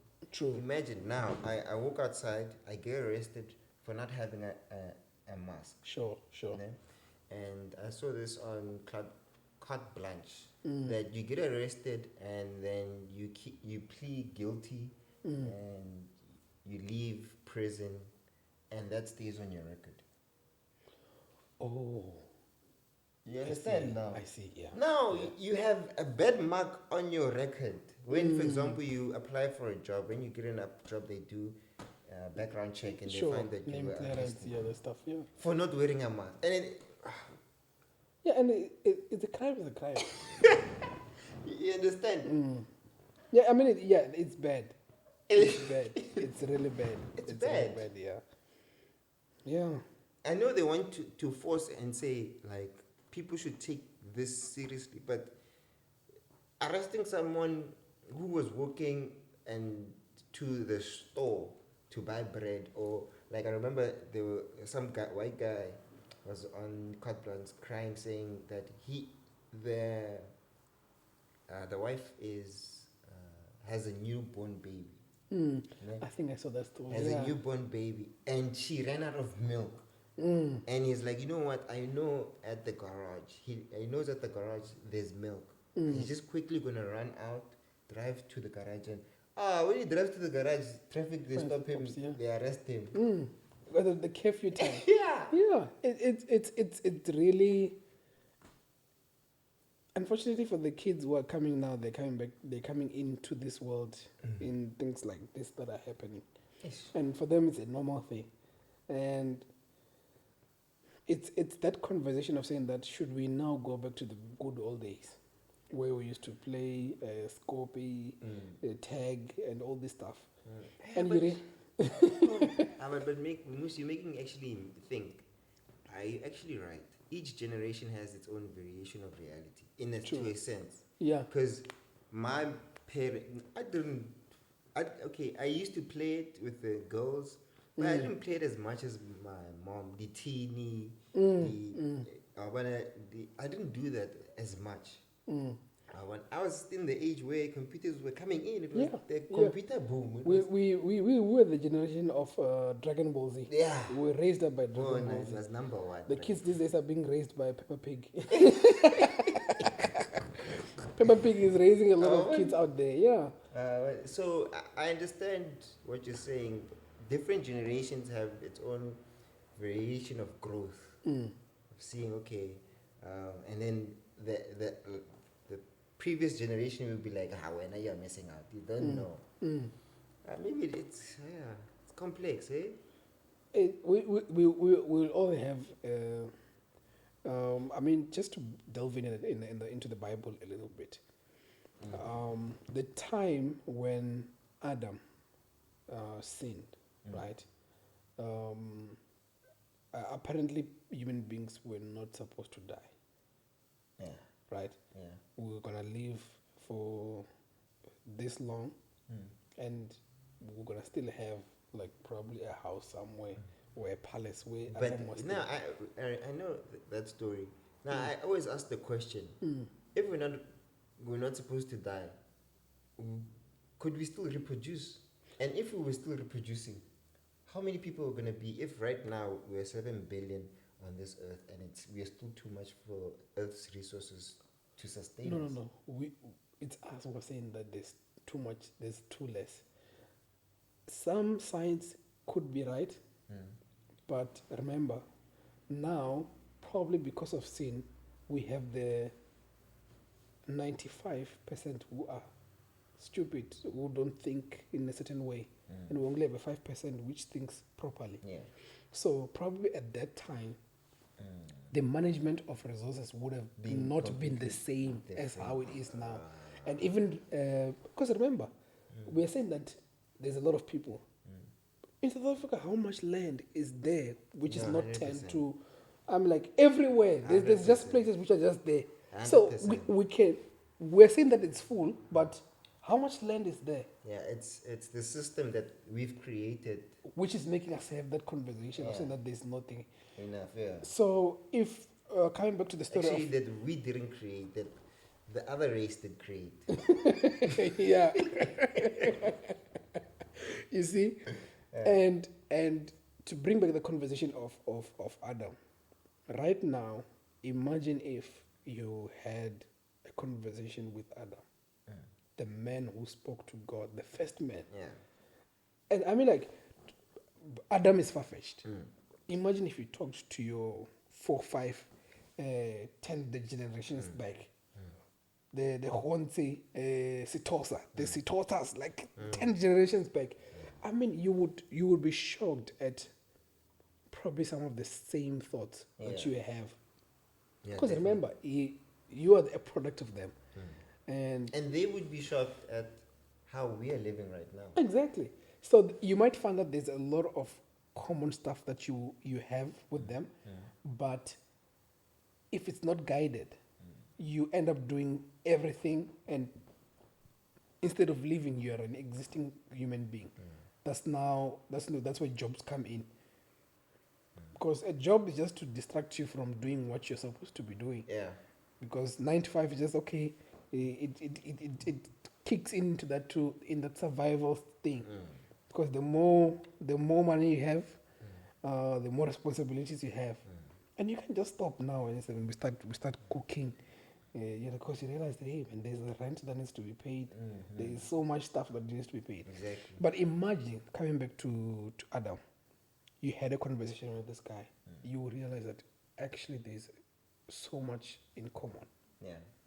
There's so much that you can learn from him, and your path is not something that you have to like find hard to find, but it's just something which people do things this way, and you just jump into. But now the con artist. It's a lie. Yeah, I mean, Yeah, unfortunately, that's what sin has done. It has really changed this perspective, because literally everyone in their own right, they are able to do whatever they want to do. They can become whoever they want to be. They can literally you can just Can I ask you this?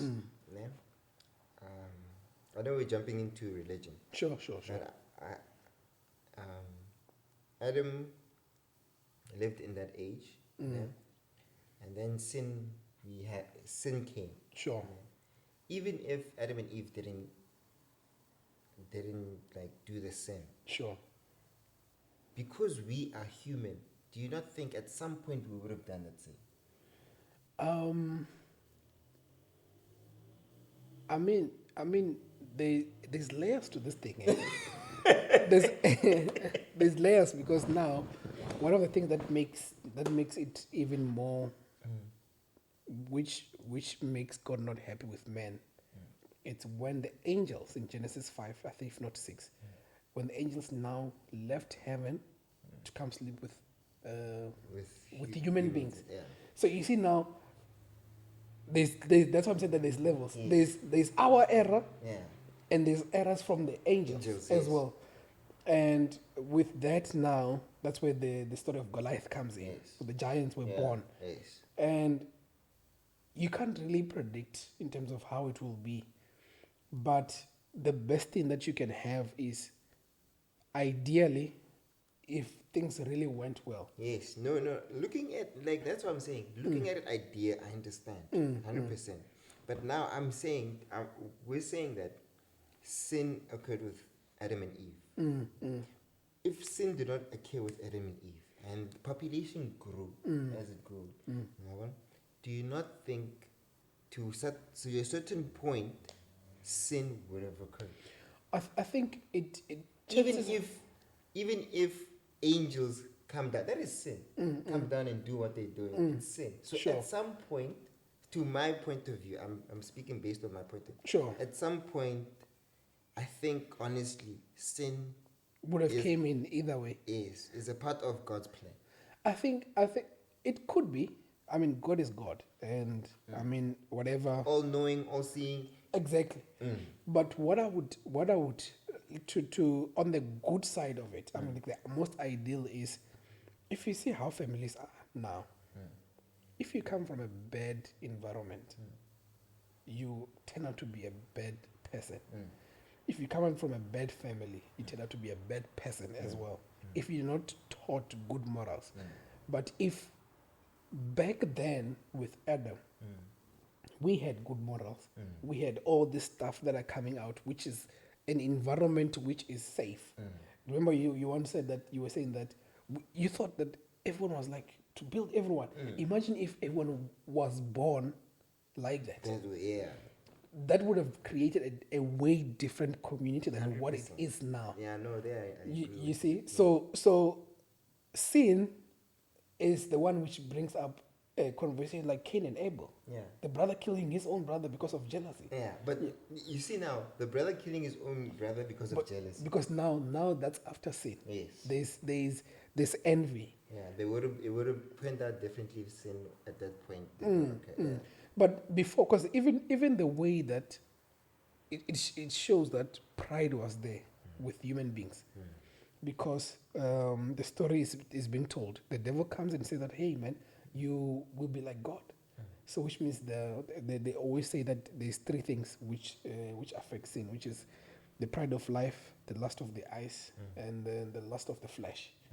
Lust of the flesh basically means that when you just want to eat something, there's some things that you can eat, and there's things that you cannot. You understand? It's like me and Habli. Yeah. It's like you and I. You get what I mean? Yeah. You know that, okay, so which means pride was there, but humanity had the power to stop it. Yeah. And free will was not as free. The men had free will, but I remember this verse was being taught recently, which is in Deuteronomy, which says that I've put before you life and death. And when Pastor was preaching about it, he said, on that scripture, he says that I record this day. God says that, tells everyone that I record this day in Deuteronomy. I record this day, I've put to you life and death. But I say choose what? Choose life. So God is so sovereign that he made people in his own image. The power to choose, the power to create. Well, that's why we have desires. Yeah. Create a desire that you want to. Create your own life. That's why we have decisions. That's why things like the Marvel universe, they bring, what do you call this? The multi-universe. Yeah. Basically, multi-universe, for me, I think multi-universe is decisions. If I decide to stop working, leave my job and do all this stuff, I'll be a hobo. So which means I'm leaving that that path is already there. But if I just veer, have you been watching Loki? Yeah, I started watching it. I watched it, I think, 2 days ago. Yeah, it's very interesting, eh? Yeah, it's a good. The concept is very interesting. It's very good. It's very good. So they're bringing that multiverse thing, right? So for me, it's multiverse is basically decisions. Whatever you decide, which is that scripture which says that I've put to you life and death. Choose life. I mean, it's just there. So if you choose to make more better decisions, that means your life becomes better, ideally. Yeah, so just by making better decisions, obviously you're going to be a better person in everything that you do. 100%. So, and people treat you better. Yeah, exactly. Not saying, I'm thinking it, I don't want to say, sometimes, like we started this conversation, that they are genuinely just bad people out there. Doesn't matter if you are the best person in the world, you treat people good. There are genuinely bad people out there. You know, in talking about bad people, I like I was intrigued when I had this thought the first time when I thought, I was like, oh, that's quite interesting. The thought that as a human being is born, the one mysterious thing that you don't know is the character of a person. Yeah. Because I mean, like when a child has been born at a very young age, you can literally tell that this one is a snob. Oh, this one talks too much. Oh, this one is like this. Literally, you can just literally see. Okay, that's kind of a child, and unfortunately, we don't have a hand on that. Yeah. No, you Only don't. God has a hand on that. Yes, 100%. So even if you sleep with your wife, she comes pregnant, she gives out a baby. It's a mystery. When I thought about it, I was like, dude, the mystery of life is quite interesting because life is a mystery from the beginning until its end.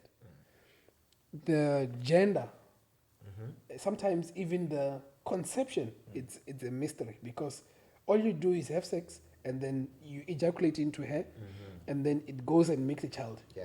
And that's where people start to get worried about things like sperm count. I mean, that's the new thing. But now, the conception part is the most mysterious. Yes, yeah. Then she misses the periods. She's like, "Hey, hey man, I'm pregnant." Actually, I want to ask you something. Speaking Sure. about this topic, what is your, what do you have to say regarding this thing of gender? Okay. Because now, like nowadays, people are saying like you're not supposed to say it if it's a boy or a girl. Okay. Right? Like LGBTQ community. Like Sure, I've seen sure. conversations where people are saying like you can't just say it's going to be a boy or a girl. The person will decide the gender. And then when the person is a boy, and then later on is changed to a transgender. Like I just to be in my opinion, I just feel like I understand the person when the person is boy, the person is a girl, a person is gay, right? And then there's transgender, and then now I feel like they added more boxes saying there's queer, Yeah, and queer, there's yeah. other different boxes of what people can choose to be. I think even in the community, this is a new thing to them, right? And let me just put it as them because it's still a conversation which is still far, and I'm not too sure how human beings are going about it. Yeah. Because it's still a difficult conversation to have. No one has really grasped, even them inside the community. Well, they're still trying to find their feet. Yeah. It's like it's in the baby stage, right? But my view on that is, let us not fight biology. Yeah.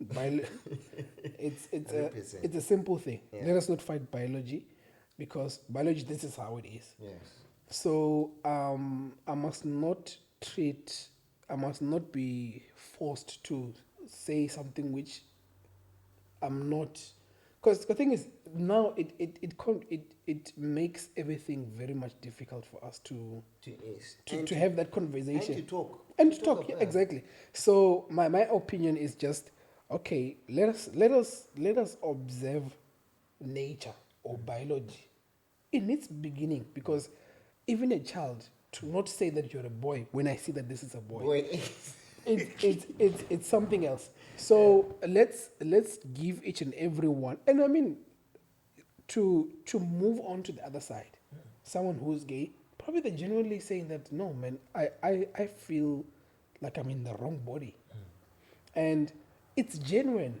We agree. From what I see, it takes growth for that person to actually get to a point to say, I feel like I'm in the wrong body. And there's a certain, to my opinion, there's a certain type of programming that individual or experience that individual went through to acknowledge themselves, to say, I feel like I'm in the wrong body. Experiences that could be with the environment, with the people, with Sure. all of that coincided and brought up that person to feel that, like, you know what, I think I'm in the wrong body. And True. that person made that decision internally to himself, saying, I'm in the wrong body. True. But originally I am this. I am this because biology says I am this. True. But I feel. But biology, to me, I see biology is right, but you feel you are you are attracted to men. That's no problem. I don't have an issue with that because it's you. I can't force your opinion to change or because you must be attracted to females because it's biology. No. It's you. You can't force You people have to make that decision. Yeah. It's that thing of multiverse that I was talking about. Yeah. That it's the decisions that you make that if even if you feel that I mean, like there's a lot of people who quote unquote are behind the closet, and they continue to have a wife and stuff, but they still have that feeling and stuff. 100%. Yes. And I mean, you can die. It's fine. Yeah. And literally, you've lived that life, and unfortunately, not a lot of people have. We have not met someone who said that they went to hell and come back, like or heaven and come back. Exactly. If we had someone like that, and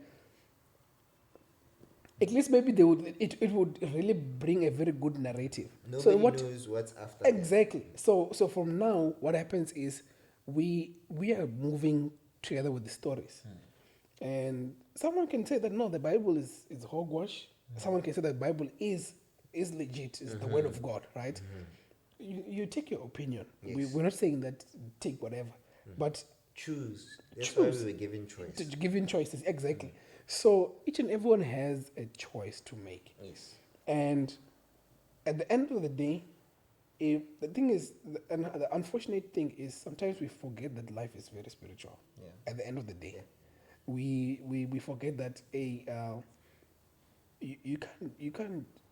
Sometimes when you pray, things really do work. Yeah. Sometimes when you pray, things don't work. work. So it's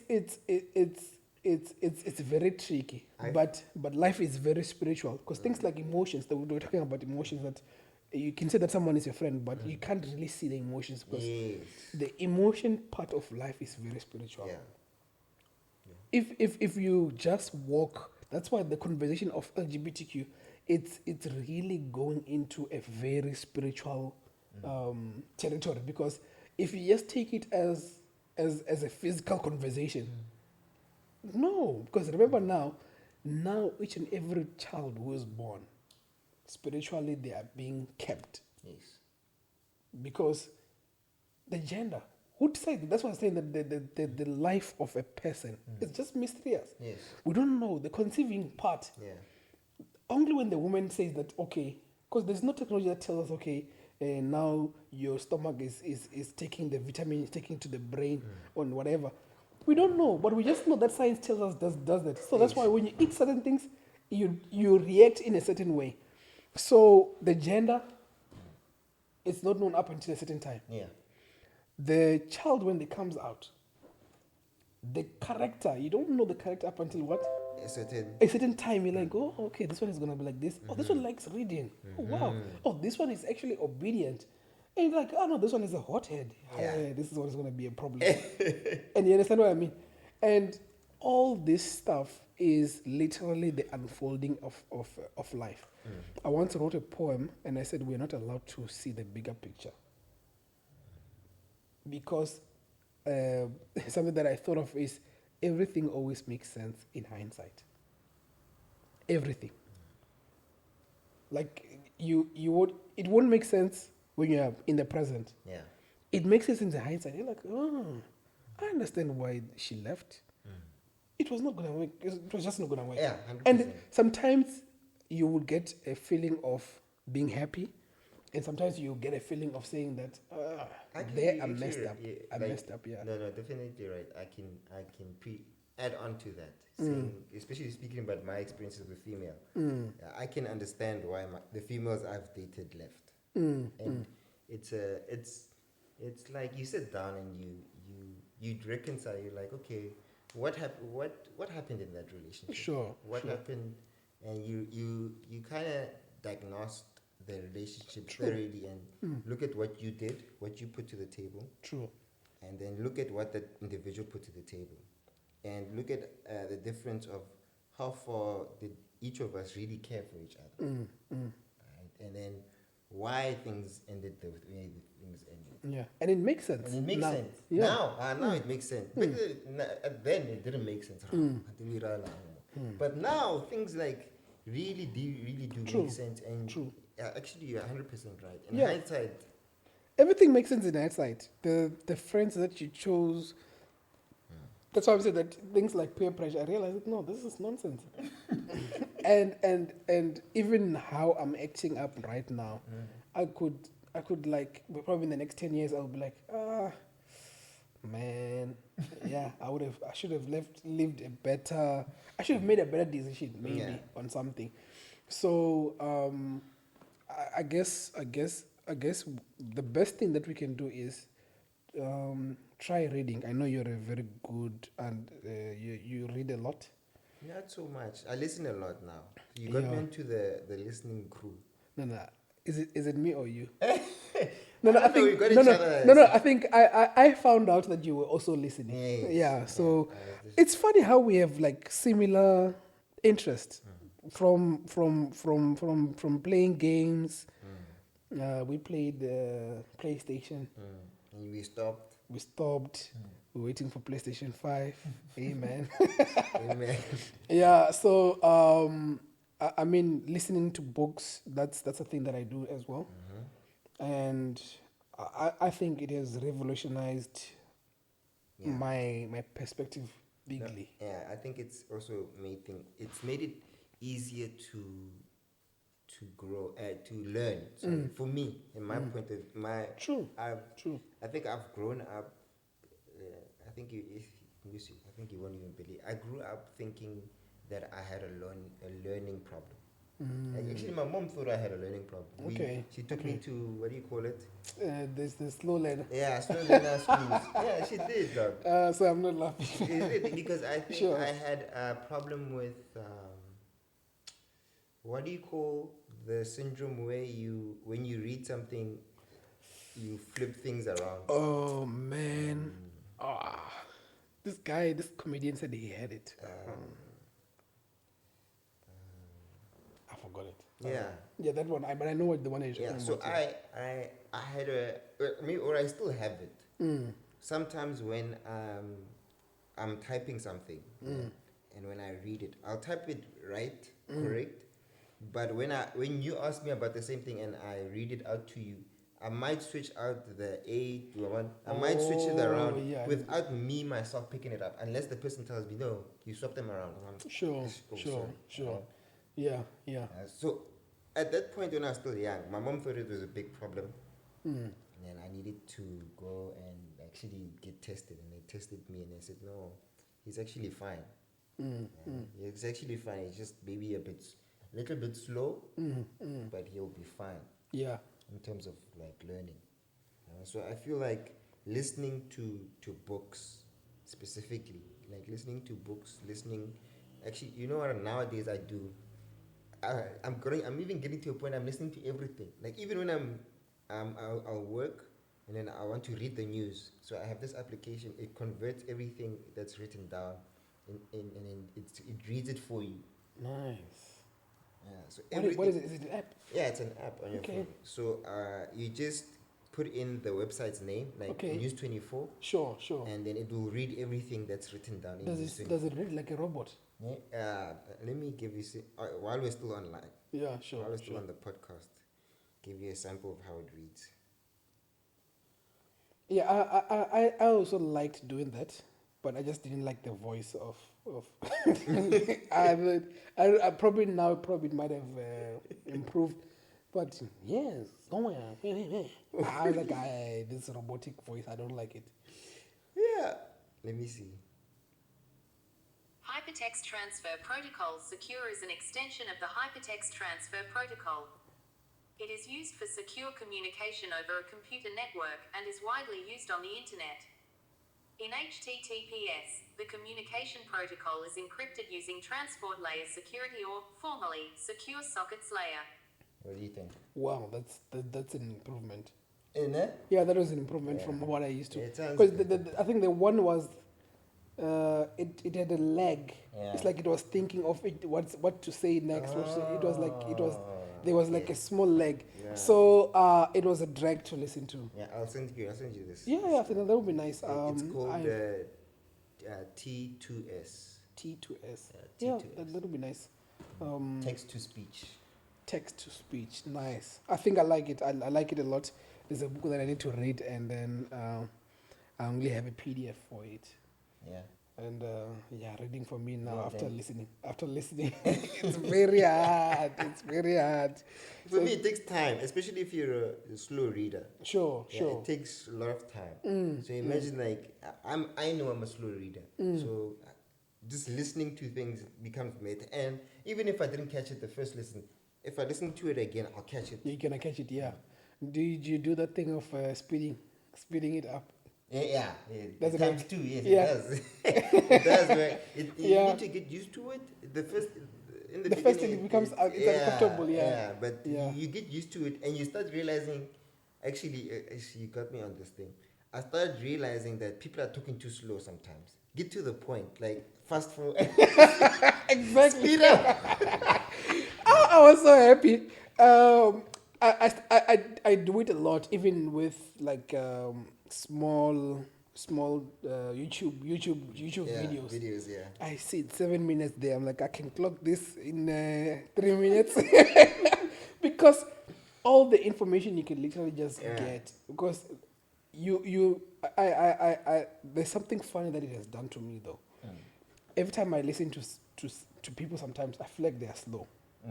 Like on a video. On the video. If I watch a video, I'm like, hey man, this thing is too slow. Slow, yes. So is it the same with you as well? Same thing. Especially if it is news. Like, Sure. if I'm watching a movie, I understand why the pace of the movie it is the way. True. But if I'm really listening to the news, I'm watching videos on that has nothing to do with like pure entertainment. It just has to True. do with information. Information, yeah. Like, I need information quick. I want it precise. I Sure. I speed them up. When last did you watch a movie? I watched the movie, I think, last night. Yeah, last night because my nephew told me to watch that movie. Have you watched Nobody? Nobody, yes, I have watched Nobody. Nobody is like a version of Mr. Wick, John Wick. Yeah. Man, Nobody. Yeah, Nobody's lit. No. It's a good movie. The storyline on Nobody is because the thing is when after listening to a movie, watching a movie, I go check these other two guys that are Jeremy Hans and Stuckman. Stuckman who? I don't know. The guy is called Jeremy Hans. He reviews movies, and the other guy is called Stuckman. If you go on YouTube, Yeah. you check Nobody review. There's two guys that I listen to. They're quite good. Jeremy Hans, I like him because he's kind of like what's this? He's very charismatic. Yeah. And then I like Christopher. So yeah. Yeah. Chris. Stuck That my time. guy. Yeah. This guy's good. I like him because he makes me understand the cinema, the technical side of it. And Jeremy Hans is just this guy. This one. It was an entertaining. Is more entertaining and is easy to listen to. Yes. So I actually listen to both of them for each and every time I watch a movie. When I'm done, Yeah. I go listen to these two Yeah, you guys. should. No, definitely. I also recommend you should listen to these two guys. So they are very For good. me, Chris is the one for me because Is it? he delves deep into is like the plot of the story. Storylines, Does it make yeah. sense? Does it make sense? And like he would say his honest opinion because he's actually a filmmaker. He's a filmmaker, yes. Yeah. So Exactly, he yeah. understands what the director's trying to tell, the story the director's trying to tell, and if the director has messed up, because some things don't make sense in movies. Yeah, the end of a movie sometimes, like you're like, "Oh, why did you end like this?" Yes, exactly. I remember there's a movie that I watched which was very nice, but how they ended it, it was just, oh yeah, the Wrath of the one with Jason Statham. Statham, yes. The way they ended, the I Wrath like- of Men. The Wrath of Man. Did you watch it? Yeah, I watched it. The way that he just killed that guy, I was like, no man, you should have just made him suffer some more. Like, you can't just go through all this just to shoot him like. the same place. I was like, no. You wanted more. I wanted like make that guy suffer more. I think that's what the director's trying to say. For me, I watched that movie. Did you like the ending? No, I didn't like the ending, but I think the director wanted to end it like that. But what else is he going to do? Punish him? No. The thing is, remember, now the guy is there. He has survived. He has stole the money. He has backstabbed everyone. Yeah. And he's there, and I'm like, okay, sharp. Now this is the time where he puts him on the chair. He ties him up. You understand what I mean? He makes him find out why do you do this? Why do you backstab other people? And then now he makes him suffer. Then he dies slowly. But it's not the character. It's like what you're saying. I understand it 100%. But look at the character. You see, this is why I like Chris. Chris breaks down, and that's why I'm saying maybe that is what the director is trying to say. He doesn't want it to have that punishment or suffering because the character himself is not like that. Like that character that Jason was playing is a precise character.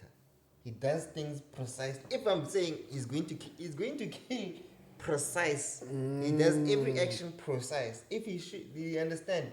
He did it to kill that person. True. I'm going to kill you. But okay, I understand that. But why would this guy go into infiltrating the whole? Because he didn't know who it was. Think about, you see what happened. You know what happened? He also robs.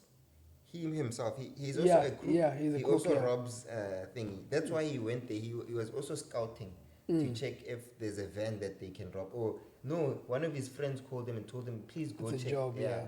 Go check where the van is going to. Oh, by the way, spoiler alert! Hey now. Sorry. It's already over. It's already over.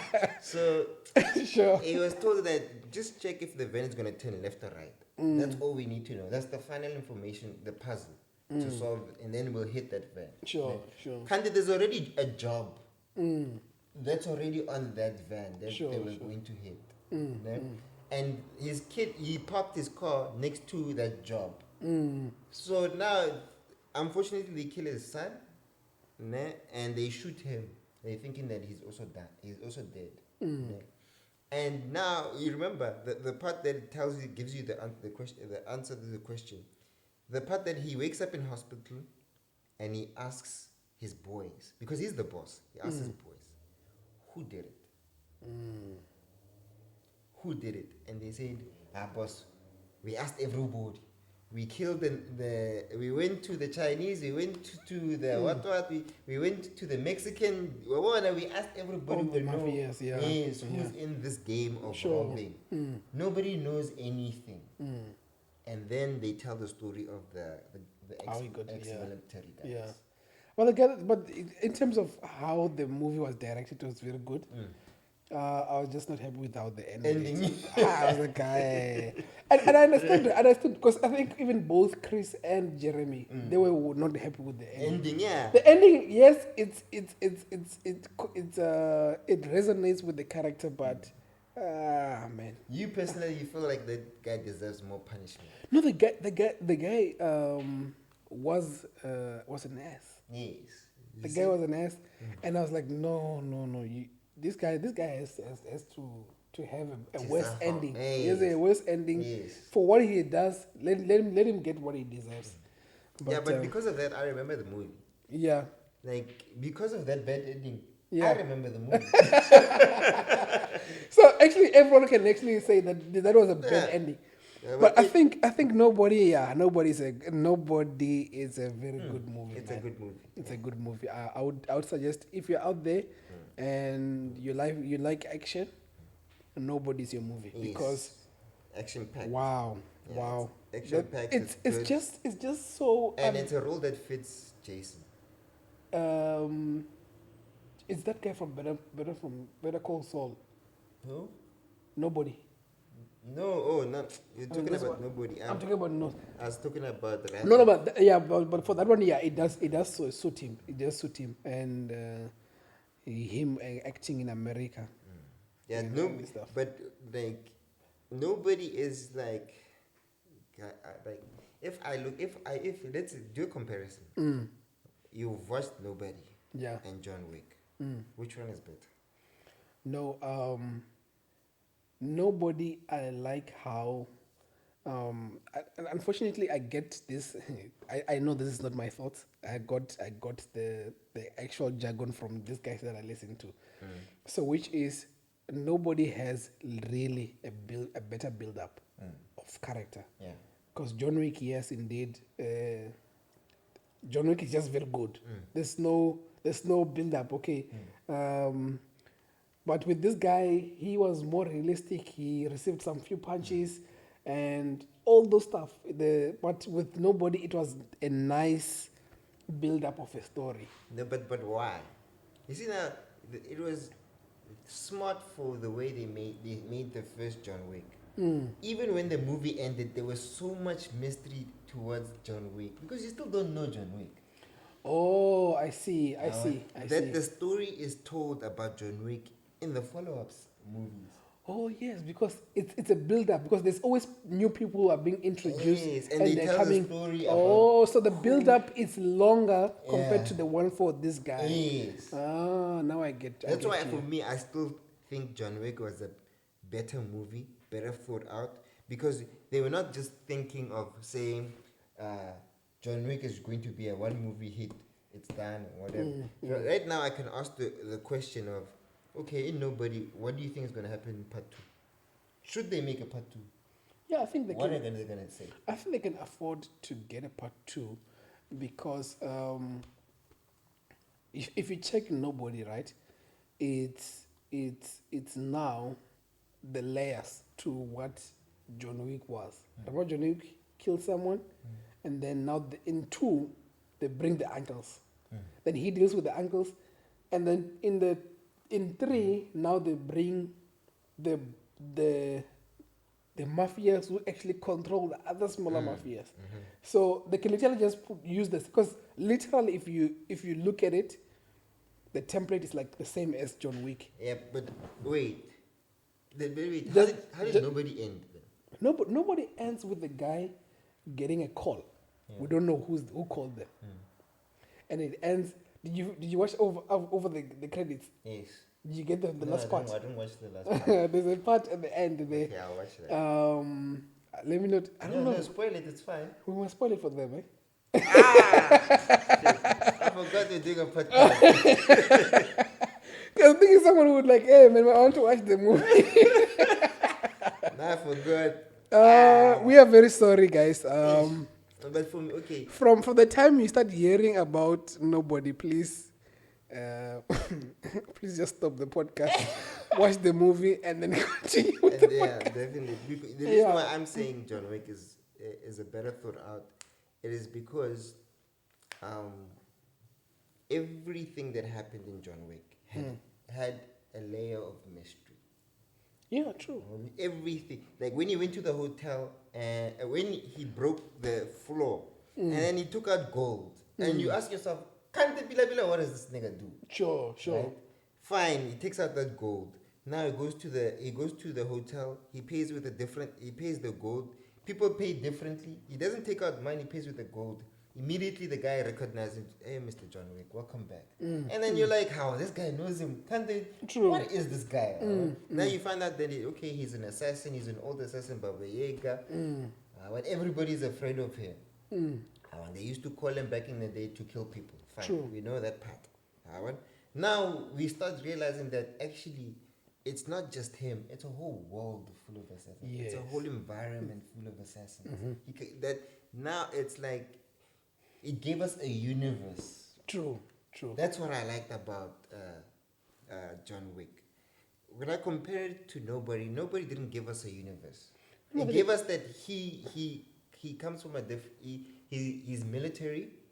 He's a special military because he has an ace on his hand. He used to kill people. He used to call him for difficult things.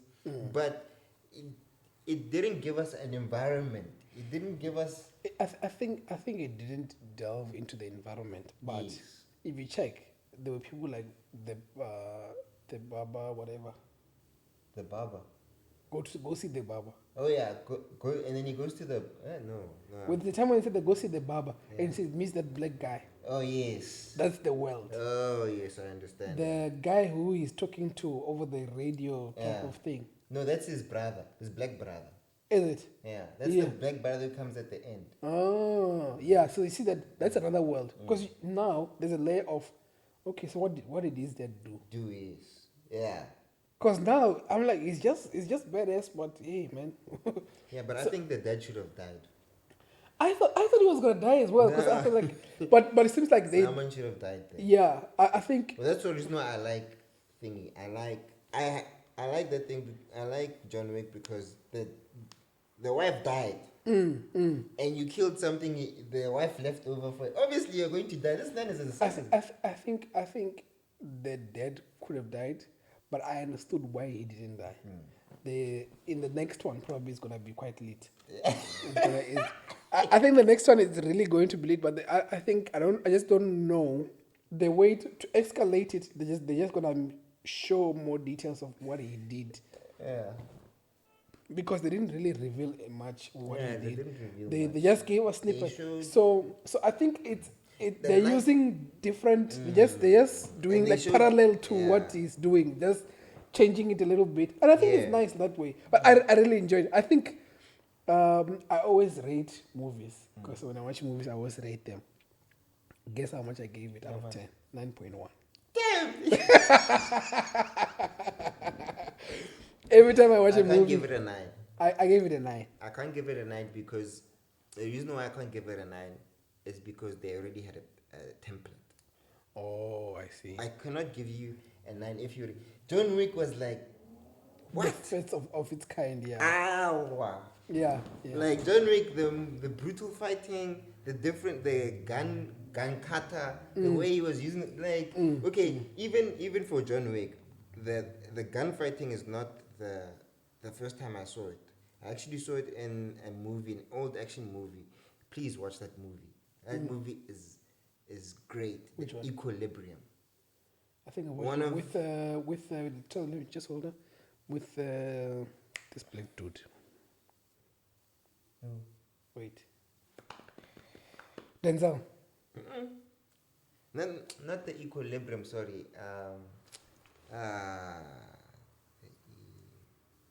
Is it the equilibrium? Yeah, it's the equal. What's Denzel's movie? It's equilibrium. The Equalizer. Equalizer. Denzel's movie is The Equalizer. The one I'm talking about is called The Equilibrium. Yeah. Oh. I'm telling you, my friend, watch that movie and go back to watching John Wick. You'll see where the gun movement and playing around with the gun and how he shoots comes Oh, I from. That idea, that concept is taken From from the Equilibrium. But the story, the way it was structured and told, is unique. That's why It was I super will say, unique. okay, 9.1 is deserved for John Wick. That's why I put John Wick on the top of Nobody. Nobody. Yeah.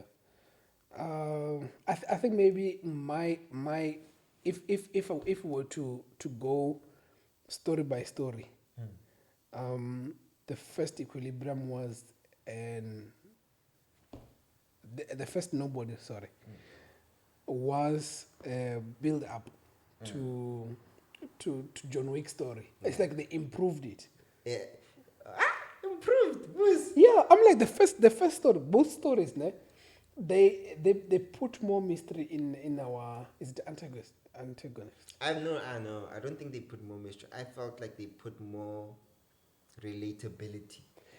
Which is what we want. Because remember, they made it real.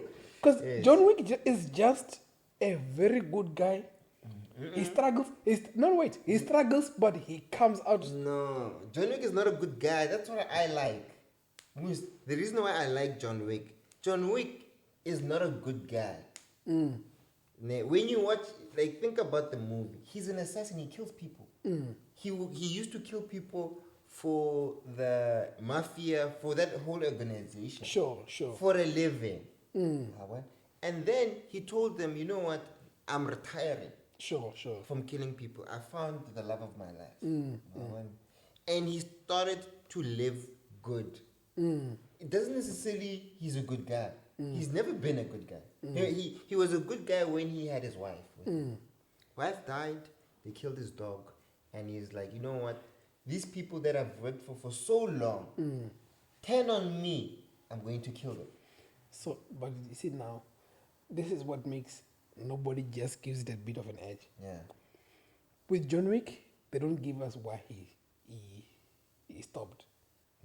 He stopped because he was in love. Yes, but there was no detail.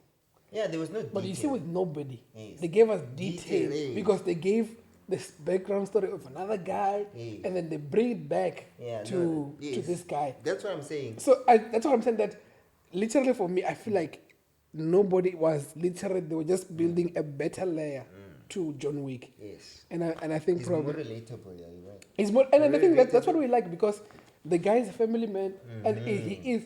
And the funny thing is, the first scene. That part. You see that scene? That part, too. That part. The part where, you know what?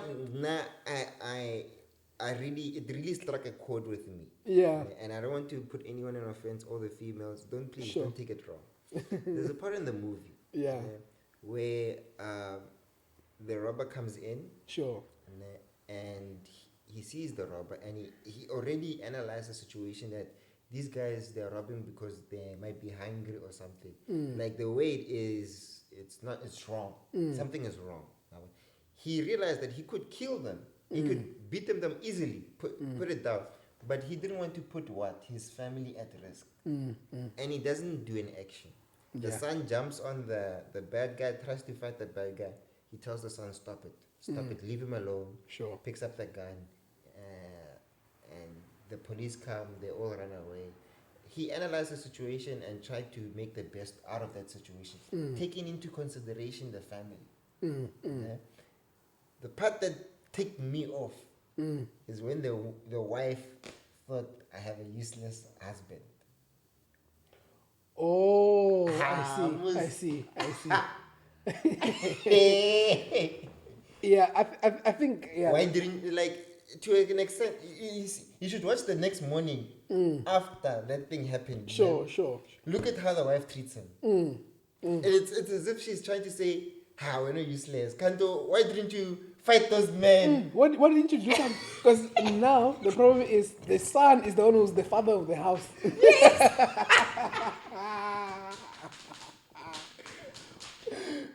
but only if she knew better.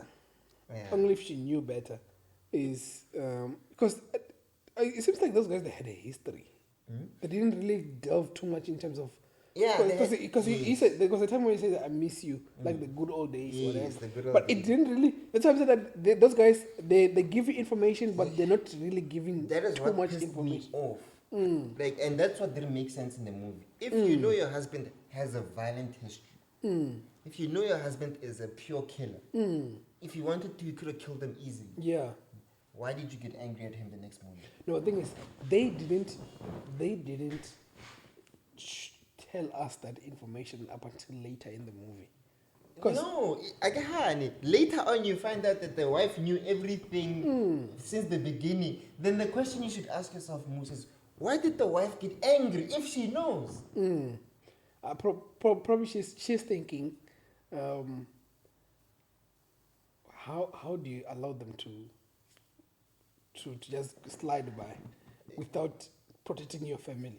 Then why didn't you defend him? Defend him with the son. But tell the son to relax. Calm down. Calm down. Yeah, that guy still had problems because, to be honest, because at a point he's like, yeah, I knew that this was a facade. I was not gonna stop for long. I was gonna go back, and I'm loving it. So the guy is like, it gave him some kind of adrenaline. Yeah, just he used to doing enjoy it. that. He used to enjoy Yeah, it. but he knows himself when he. I think that's where the difference is with John Wick. He it seems like he's enjoying it more as compared to Keanu Reeves. No, one of the thing is. No. If you watch John Wick Part 2, there's a part where he says, everybody keeps asking me if I'm back. you know what, I'm done with this, I'm officially back. And he starts killing them. Sure. Remember, so Sure. to a point, he didn't want to be back. He didn't want to be the killer that he Yeah. is. You know what? But because of everybody's trying to kill him, and at the same time, everybody is saying that, so you're the old person that you used to be. Yeah, like you say, he gets to a point where he actually acknowledges and says, "No, you know what? I am officially back," even though he doesn't want to be back.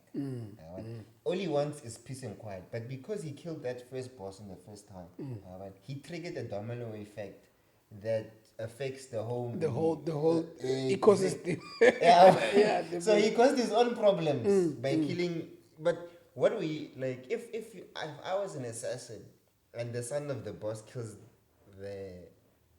kills my dog, at the same time he tries to steal my car.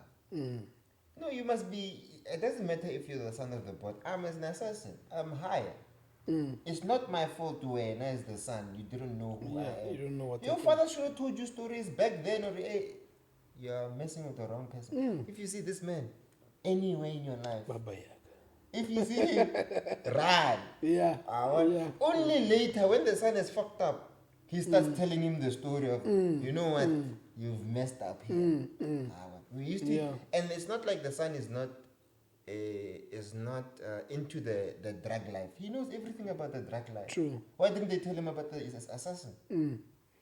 And I think you should have known even the environment of how things work in that world. Yeah. I guess that's what happens with children. It's funny. I had this from Joe Rogan. So he's like,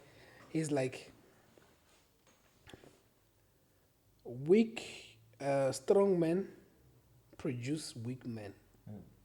Weak men produces wars, and the cycle goes over and over. So basically, what happens is, we will always say that these kids of the days, they are weak, man. You don't know anything. So essentially, each and every generation that is coming it becomes a world of weak men. And then when weak men come, they don't make strong decisions. When they don't make strong decisions, they causes wars. So when out of wars, now strong men come out. And then now after the strong men come out, that means obviously financially you have to start over from scratch. You build up the economy. Then now the weak men are starting. It's like now, literally, it's a cycle. It's a cycle. So if like even now, if I had money, like when I get money, what I will do for my children is to elevate from where my parents left off. Because the parents, they did quite well. So I will lift up the lead even way better. The term elevation is so complex, because if you look at it, the struggle that you went through to learn key things, like I mentioned earlier on when we were talking about Rez and the life of Rez, and the generation that won't experience certain aspects of Rez, that taught me there's a reason to being bored, because there are times that I was so hungry, Moose. I didn't have anything. Remember times when I didn't have anything at Rez. Sure. And I needed to learn already. You know what? I have a friend. Let me go to a friend. And then we'd all cook there, make something to eat, and then we eat. Sure. Then you would come and tell me, Let's go have a guess. hungry. Yeah, I'm hungry. Yeah. And I'm like, oh no, I have food, my friend. Don't stress. Sure. I made maybe mince and spaghetti there, warm up for you, and you can eat. True. Those aspects of, hey, we need each other out here. Or, hey, it's tough to survive alone. But because now you are so wealthy, money is abundant. Like you have a lot of money. True. And it's obvious because they're your offspring. You want them to be as comfortable as possible. Yeah. But then now they don't learn the harsh lessons of the street wise. The harsh lesson that life has for you. I think and they experience. You struck a chord when you said the weak becomes trust. Yeah. It's either are you either making your son weak or strong? It depends, because right now, let's say for example, a practical someone that I'm seeing from afar is Will Smith and his son Jaden. Hey, Jaden looks like he's a spoiled kid. Like when you see him, like you're like, this guy, what's wrong with this guy? His father is literally a hero. He liked by all, literally all. Yeah. Like he's the only black. He's probably one of our first black superhero with Hancock. You understand what I mean? Yeah. But now he's calling himself the new generation of hip hop. And you listen to his music, it's decent. It's not bad. But I haven't listened to his music. haven't you listened to his music? I've listened to his music. I think his album is called. It's either Pink, Psy. There's Psy, and then now the first album was Psy. Now he has another album called Iris. So I listened to him. Psy was really, really, really nice. It's I am just an icon living. Do you know? Yeah, I know that song. Yeah. That is okay. That's one of his singles. Yeah, I know one of his. Yeah, singles, that's part of his album. No. That's part of his album. You listen to the first 4 music of Psy. Man, you would really, really love him. I just listen to it after the podcast. Just listen, I think you would really love it. But he's decent. But when I listened to the second one, I was like, oh, okay, things have changed a little bit. And coming back to the father becoming more lenient. You listen to him, he's like, no, man, I don't make decisions for my son. I allow him to become a man, and I always guide him where I need to guide him, right?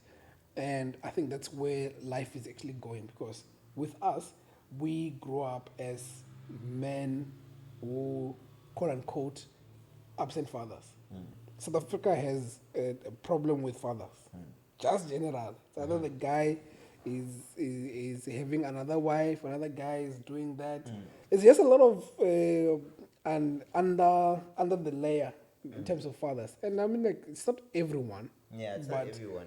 But that's like I'm gonna just say something off. South Africa has a problem with fathers. Yeah? I only have an issue with the fathers that are absent. There are fathers that have multiple kids, but they are there. They are there. Okay. Understand? It's not a problem of him being a father. It's a problem of him committing to his first relationship or wife. Yeah. But he is committed to his kids. I see. Understand? Of him actually being a father. But if he has multiple kids, I don't see that as a problem. Okay. He has multiple kids. The question you should ask, is he a present father? Yes. Oh, I see. And I mean, that's the conversation that's happening now, because I mean, people will always express themselves, especially sexually. Yeah. You always express, but the responsibility of a child is something else. Yeah, it's not child's play. And back then, our parents, or maybe our grandparents rather, because our parents, they're the ones who also they started becoming more wiser. But our grandparents, they didn't have a problem with having like 7 kids and stuff, because they somehow hair working in the kitchen, it could literally raise all these guys. Yeah. And it was not as nice, but at least everyone wouldn't say that they didn't have food to eat. Yeah. Even if you are 100%. eating just pap and whatever, you were doing something. Pap and cabbage. Yeah, you see, it's at least someone was eating. Yeah, we were eating. Yeah, you understand? And someone was really eating. So bringing it back to the story of Will Smith and how he treated his child, it's that thing of saying that he allows. I think that's even how us as fathers we're gonna do things. We're gonna allow our kids to grow up, because now we know that school is not the answer. So now our kids are gonna find out that, hey, now we're gonna start businesses, because we're starting. Chances are we're gonna start our own businesses and do our own thing, and we're gonna understand the challenges, but it's not us basically. Because for me, I've learned that school is not the school is not the answer. It's not the full answer.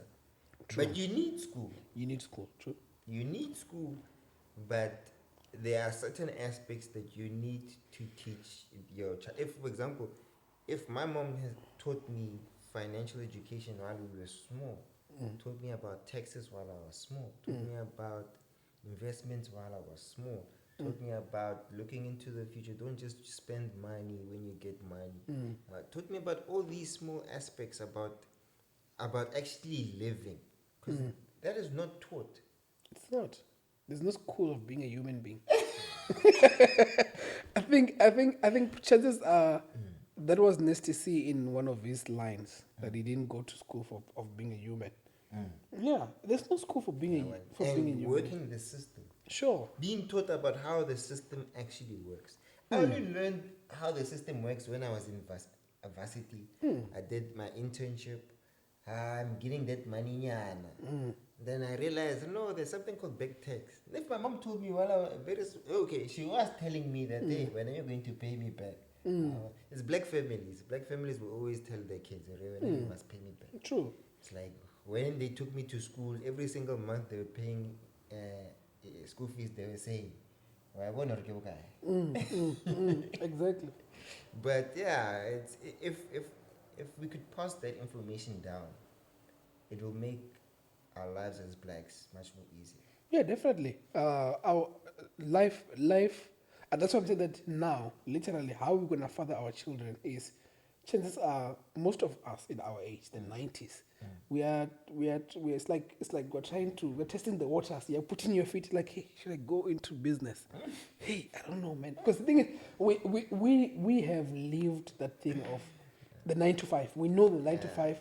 So the idea of start your own company is coming.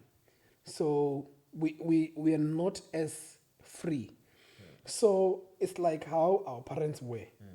With them, being a teacher, being a nurse, was the thing. And it was the only, sometimes it was the only option. Yes, because of how the system was. Yes. But you see now, the system it's almost the same, but it's not the same. Yes. Because now, we want to do all these professions, right? But now we realize that, hey, it was a scam. Engineering doesn't give you as much. You understand what I mean? It gives you something, but we are now realizing that there's something called purpose. Yeah. You can do something that you love, It's like you desire. I had this discussion with my brother. It's like you grow up, and you tell your child to be a doctor, and they become a doctor. And they become passionate about being a doctor, and you have this perception of saying, hey, Dr. Papatela, you're gonna get a lot of money if I become a doctor. Then you finish and become a doctor, and then realize that it's not actually paying so much, and you realize that the industry is actually, it used to go up all the time, but now it's all of a sudden like reach a point where it's actually going down a little by little. And you ask the question why? Because the time have changed. Technology now has more answers than people actually going to the doctor. If I'm experiencing certain sicknesses and illness or symptoms, I ask Google. Google gives me a list of. Obviously, you can't trust it 100%, but now you have an idea of what you might be sick with. When back then, doctors were needed. They were critical, very, very, very much. True. Now I only go to the doctor saying, I get to the doctor, doc, I think I have 1, 2, and 3. Doctor will say why? Because I've been coughing this, and Google can check it. Like Google says this. And then the doctor will check me out and says, yeah, you're right. You have 1, 2, 3, 4, 5. Now I think of the thought, or now I have that knowledge because it's easy to tap into that knowledge. Yeah, you could easily go and diagnose yourself on the pharmacy. You buy whatever medication that you need to. So now, like, that's what I'm saying. Things are changing so drastically to a point where certain careers that you thought were critical are actually not going to be critical. Now, like, we're going to scan ourselves to actually identify what is wrong. What's the problem? Yeah. So now the question is that in the future, will the doctor be necessary? And not a specialist, but a general practitioner. GP, yeah, true. Where we're going, it's quite scary. I always have this conversation with John, and I know he laughs and he's like, "We're not going back, Shepherd." He's like, "We're not going back. No matter what, Exactly, yeah. we won't go back." As much as you would idolize the idea of going back Yeah. to being chilled, we're not going back. You see, blockchain is coming now. Yeah, exactly. There's a lot of stuff. Internet, 5G. Yep. We're not going back. So I think it's just trying to like things like YouTube. Like let's just talk about YouTube. How YouTube came. Who would have known that people would now be leaving their jobs just to do a A YouTube? YouTuber. Yeah. I mean, it was something very small. Things like Facebook. These are becoming very strong centers of, And now of look- everything. Yeah. Look at how things like how technology rises and falls. Like I'm looking at the rise and fall of Facebook. Who would have thought? Like the time I was in varsity, dude, Facebook was champ. Facebook was conqueror. If I didn't know someone, I'll check on Facebook and I'll know that person. But now, Facebook is too old-fashioned. Nobody's on Facebook. Yeah. I'm not on Facebook. People are actually leaving Facebook because they are now more likened to Instagram. Yes. Now the rise and fall of Facebook, even in terms of the system. If you haven't been following what's going on with Facebook, the whole privacy issue that Facebook has inquired, the legal battle that is going on in America regarding the privacy issue, and that they want to split because Facebook bought Instagram and WhatsApp Sure. under the same umbrella. So they were told to split and they should all be separate businesses. Okay. That's a battle. It's a hit on Are you them. serious? I'm serious. And at the same time, you see the Apple. Apple launched out this privacy feature. Okay. I'm sure you saw it on your phone. No, I haven't. Update your phone. Apple has launched a new privacy feature that allows you to share. That allows you to block certain sites. Or like VPN. So. Yeah, I'm actually saying it wrong.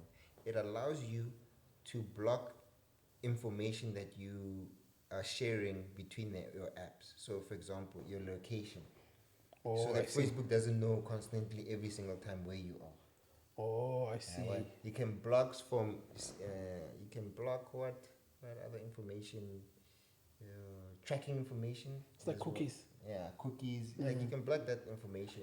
That part fights with Facebook because Facebook shares your information with other companies and now Facebook needs that information.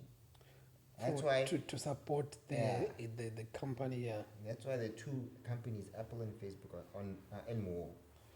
Yeah, I mean, it's right on both sides. Facebook, unfortunately, sometimes they don't work for humanity. Sometimes No, comes back to regulation. regulation, yeah, We didn't know that We our don't- information needs to be regulated. true, and the phones know us more. That's why that because thing comes Facebook in, was yeah. growing so fast at that time, like nobody stopped and to be honest, watch a documentary on Netflix. It speaks in depth about Facebook and the creation of Facebook and when It's it in social dilemma.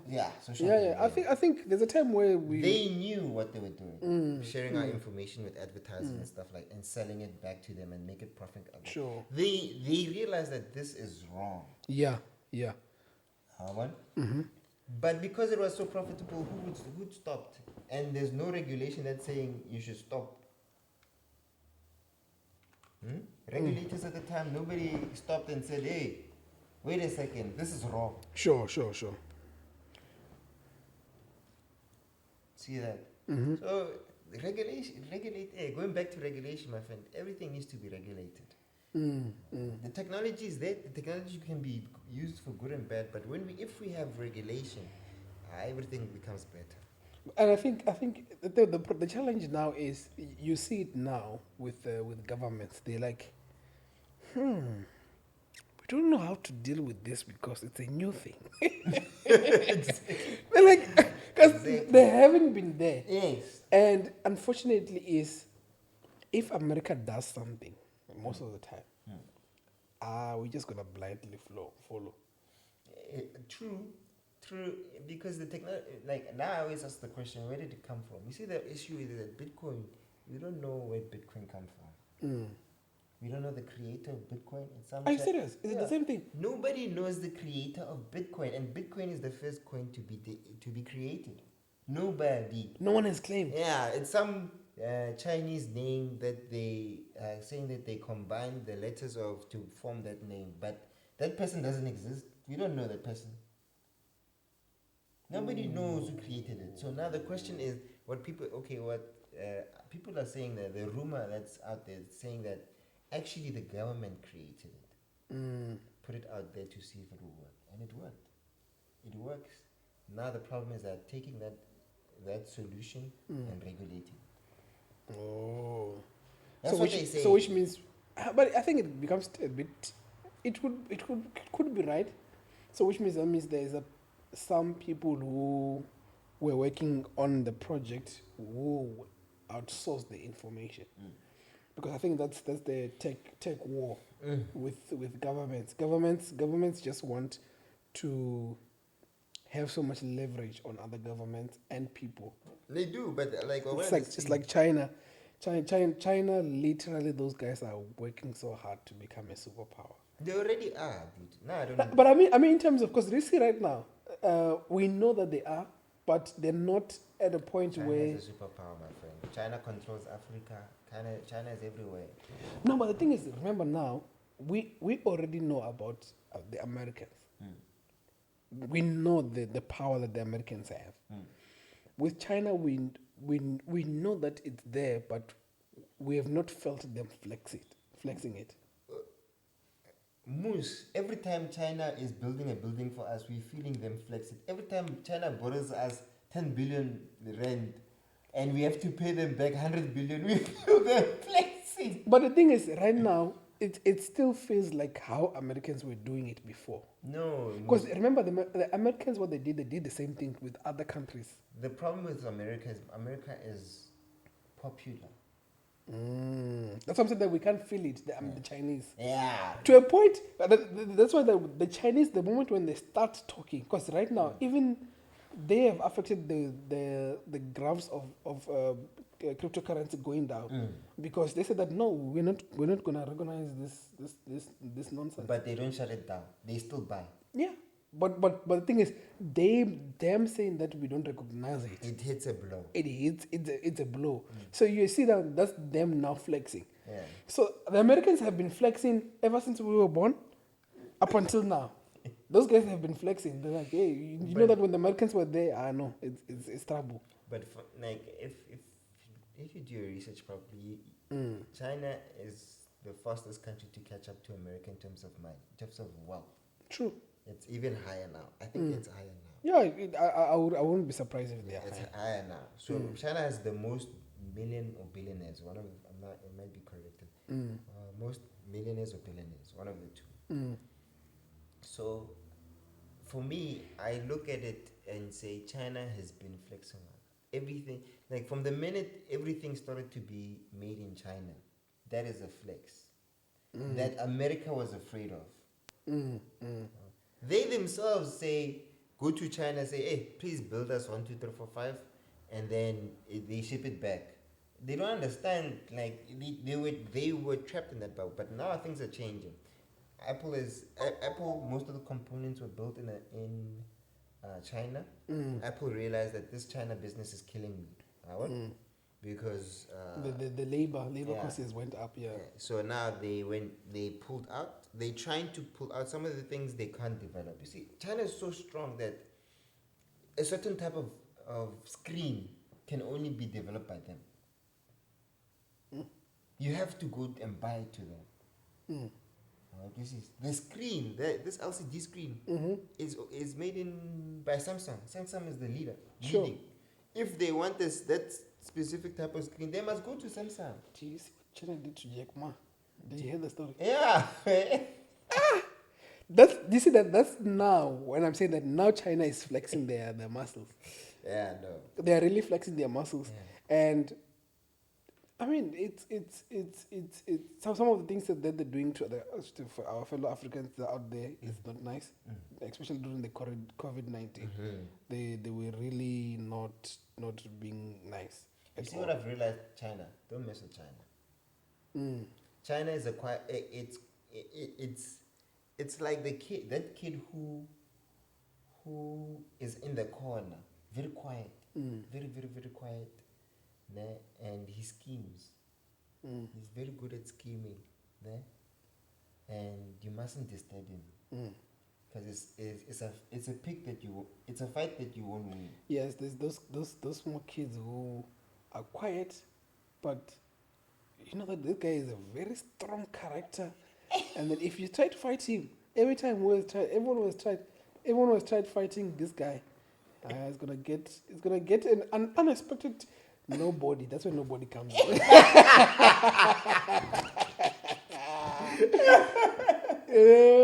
China is that guy No, from but nobody. yeah. Check this thing. Because if you really mess up with China, and I mean the Chinese, they know that I don't hate them on Stege podcast. By the way, I also don't we don't hate the respect. Chinese. We respect what they've done, and I mean most people they say that they took the template from the guy from Singapore. Because remember the president from Singapore. Singapore was the first country to really become a super rich. So actually, they say that Singapore is the rich guys of Asia. So the same president from Asia, from Singapore, they used the same principles that they used to build up Singapore. Because Singapore was like nothing, and then they used the same principles to just upscale it on China. So For me, it's the way I see China became it's just the focus on technology. The way they push technology, the way they flipped this. Like I remember, who was our electronics teacher? The Indian. Abrahams. It is Abrahams, ne? Abrahams, yeah. Remember the way Abrams used to talk about the complexity of how the Chinese actually, when it comes to PCBs development, he would say that if you take a TV that is created by the Americans, it would be soldered on one side. China flipped that and sold it on both sides and made it more complex. Sure. That's how they started making the TVs more and more thinner. Because there's less components, it's less heavier. You see, the problem is they kept on pushing technology and they kept providing the technology to the world. You cannot be not be a superpower if you keep doing that. Yeah, true. And they actually explore a lot, eh? Things like what's this thing? 3D. They call it 3D augmented reality, where you start seeing in the movies where you see people, it's like they're popping up. They've already started doing that, and even when you go to like the ice skating, you ice skate with whales there. It's like you're in the sea, but you're actually ice skating. Because you see a whale just passing by next to you, and you're like, and it looks like it's real. And that's how far. Because the thing is, literally, those guys, they're literally trying to make everything. Yeah, they try to push the and barrier. They might not come with they might not come with the original idea, but once they have that concept and they're saying they're pushing this, they push it to the max. True. So that's where Donald Trump was really fighting. Yeah, but he was really fighting because he realized that these guys, and the thing is, we cannot laud governments. Governments are bad. Yeah, but I feel like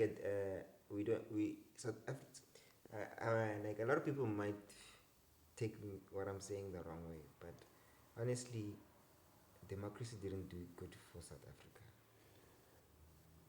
I feel like if it was a system like the China, I feel like we would have been far in terms of where South Africa has progressed. Sure. This thing of being sometimes you don't need someone to be democratic and 10 people deciding on one thing. You need one person to say, this is law, and we're going to do it. We're going to take back the land. No matter who said, because he said it, and we put him in power, and he's the leader. We take back the land. Not to scare anyone. Yeah, and then the conversation of Julius Malema, because we have someone like that. No, but in any case, even if we had him, you understand that they're two different. This is a democracy. Doesn't matter if Julius Malema becomes president. He becomes president by term. But he still goes to parliament to say, I want to do this. We must talk about what you want to do, leader. You can't just do what you want. Oh, so you can just change the bill the way you want. It's a democracy. We must vote and decide. Sure. I think in a sense it is good. In a sense, it's good because at the end of the day, we are still in the same educational system. Yeah. The same educational system that it taught us about the grasshopper. Yeah. You did a grasshopper, right? Yeah. Yeah, we did a grasshopper. We did some few trees. I studied about a tree. The paws. Like, you know, what? You understand what I mean? Yes, it sparked a bit of imagination, but it was why even now is the government not talking about taxes? Like what you said, why are we not talking about taxes? Why are we not talking about saving money? Why are we talking about stocks? Literally, even because remember now we are old enough to start working in jobs, right? So which means people our age are in schools. Those guys are not teaching them anything about stocks. They know about the JSC, but platforms. Let's talk about platforms. Here's an app, everyone. Every time when you get lunch, invest R1. Let's see how your profile is going. Why did you invest in this one? No, ma'am. The JSC recently is doing this. They're doing as a basic, right? Imagine if I knew or a child knew how to invest at least R1 per day. 24 years later, you have a lot of money. You do. You do. And the thing is now that information is not coming. And all we do is just end up squandering.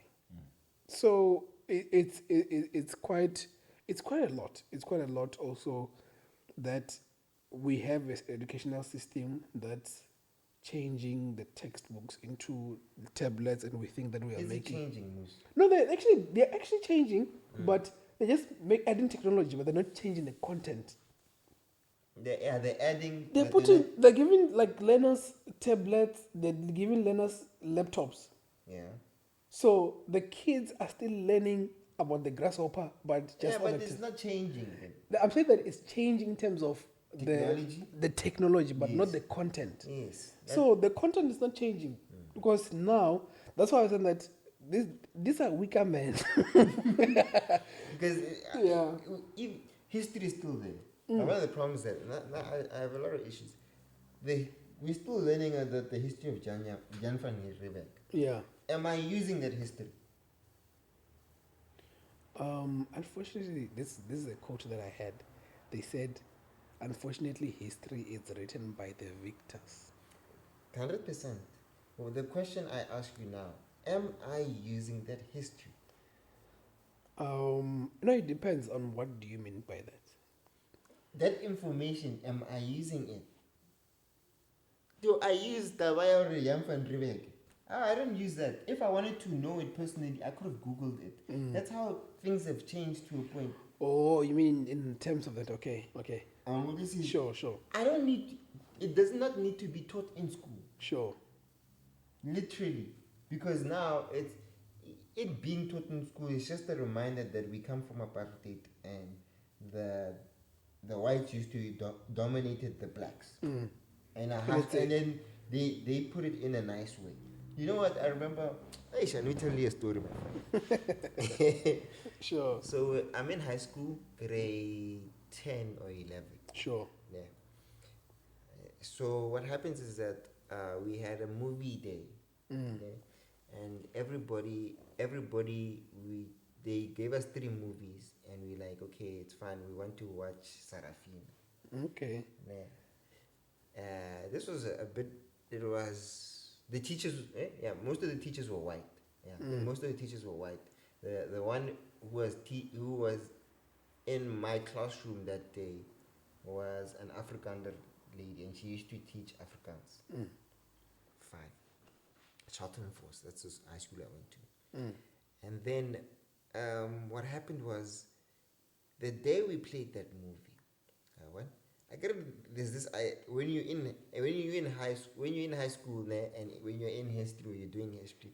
When we talk about it, we don't talk about the brutality of what apartheid stood for. You hear it at home. You hear it with your grandmother. You hear it. You hear the reality of how was their reality. But now you're in a classroom. Yeah, you're in a classroom. Yeah. With your two white teachers and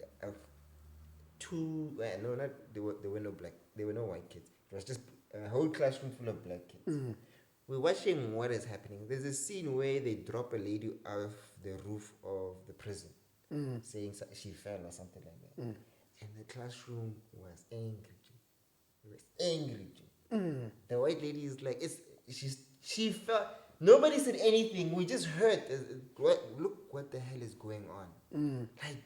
It's like questions you're asking yourself. Like, did they really treat us like this? Or what? And then the lady stood up. She paused the movie, and she said, "Not all of us were like that." She said the wrong thing, because none of us said you were like that. She stood up herself, got up, told us not everybody was like that. Some of us were trying to help. None of us wanted to hear it. We booed her out.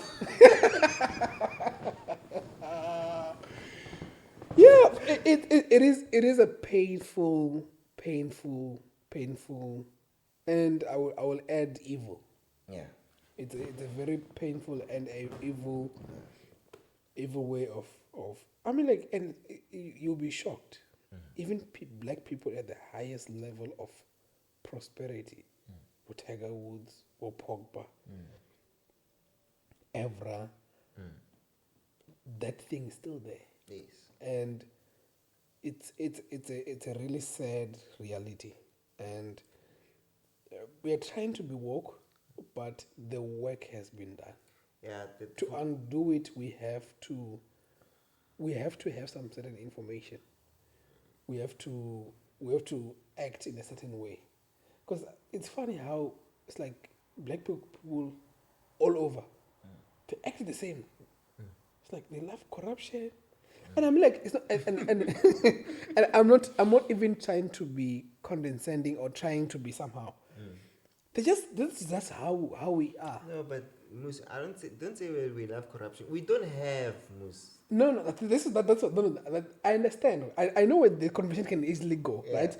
But I'm saying that everywhere, literally everywhere you go, there's a similar way of how life is lived. Yes, because blacks don't have. Yeah. How can, it's like, I always say the question, people say, how can Jacob Zuma take that 50 million? Did he have that 50 million before? If I was in that situation and they say, 50 million, I've never seen 50 million. I have family that is hungry. I have a cousin who's not working. Do you expect me? This guy tells me, listen, my guy, all you need to do is just sign this paper. We're going to give you 50 million. And that's it. I'm a good person. I know I'm a good person. Sure. But with what I can do with that 50 million, I can change the whole dynamic of my family. You can set up a lot of people, yeah. And you expect me to say, no, Moose, come on. You see, that's what the challenge is. Ne? We have not we have not put ourselves above, because there's no one who's below of anyone either way, right? But now the work of making us feel like we're small has already been done, and literally the conversation at least is happening. Now we're talking about stocks. We're trying to put ourselves in all this stuff, and you actually realize that if I work extra hard, I can be better than my colleague or whatever, who is white or who is whatever, right? So you can start seeing that no, there's not really anything special here. I can do things on my own and become very good at it, and I can still have a conversation. I don't have to have a conversation about everything. If I'm a poet, I can do poets so good that even white people are like, okay, this guy is a very good Asian or whatever people. Yes, You can be like we're all, in terms of being human, we're all equal. yes, And then we learned that later on. yeah, Obviously, if you grew up thinking that Jesus is white, it's that programming that is being instilled. that's really a bad one. And that's a bad one.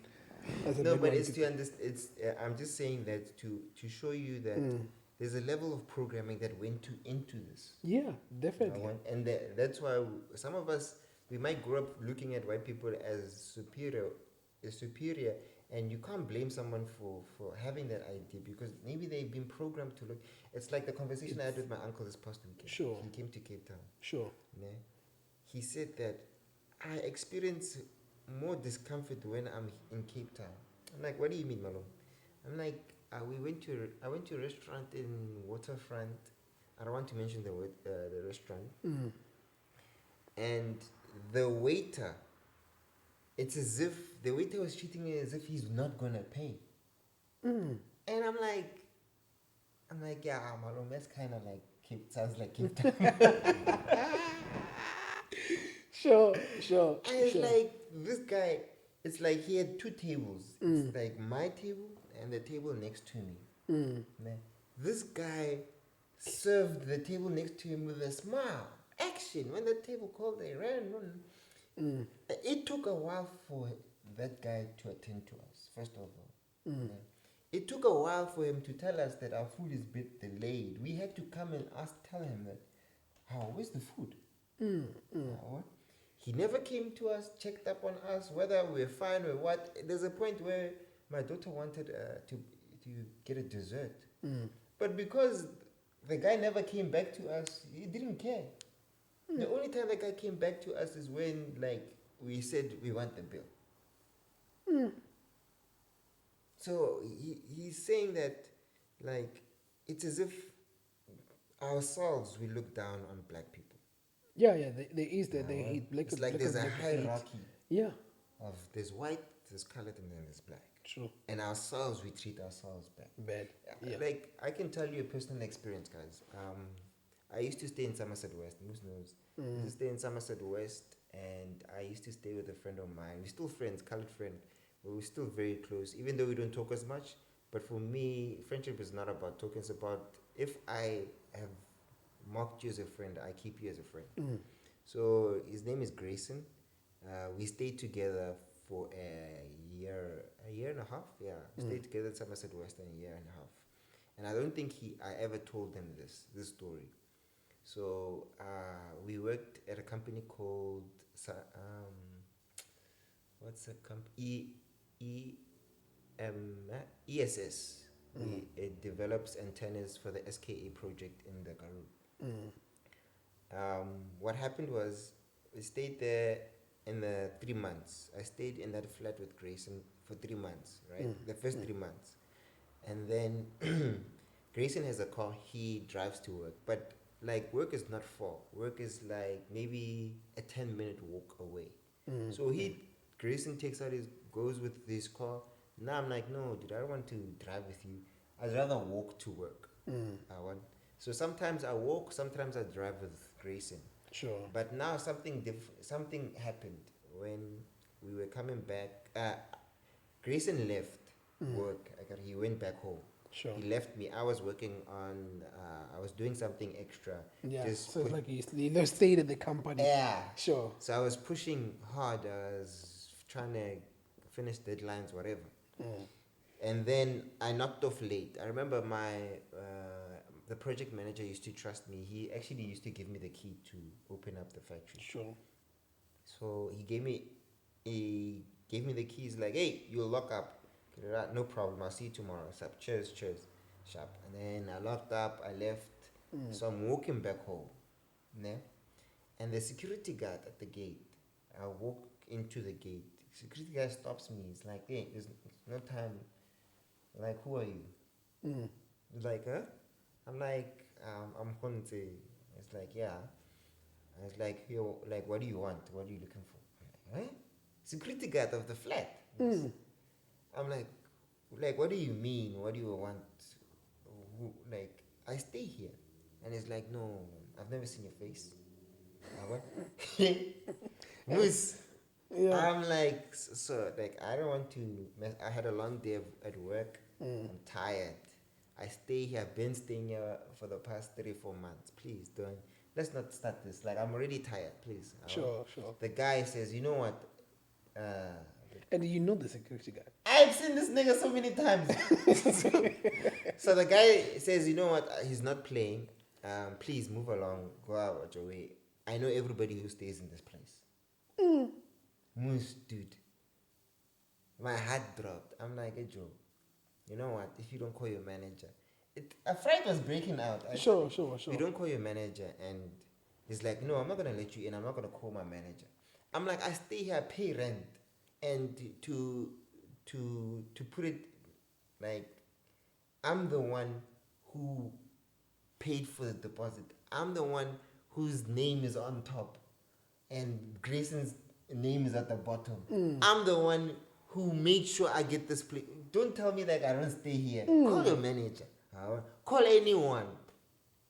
And he's like, no, I'm not going to call them. I know the people who stay here. You know what I did? I left. There's a second gate where there's a second security. I go there.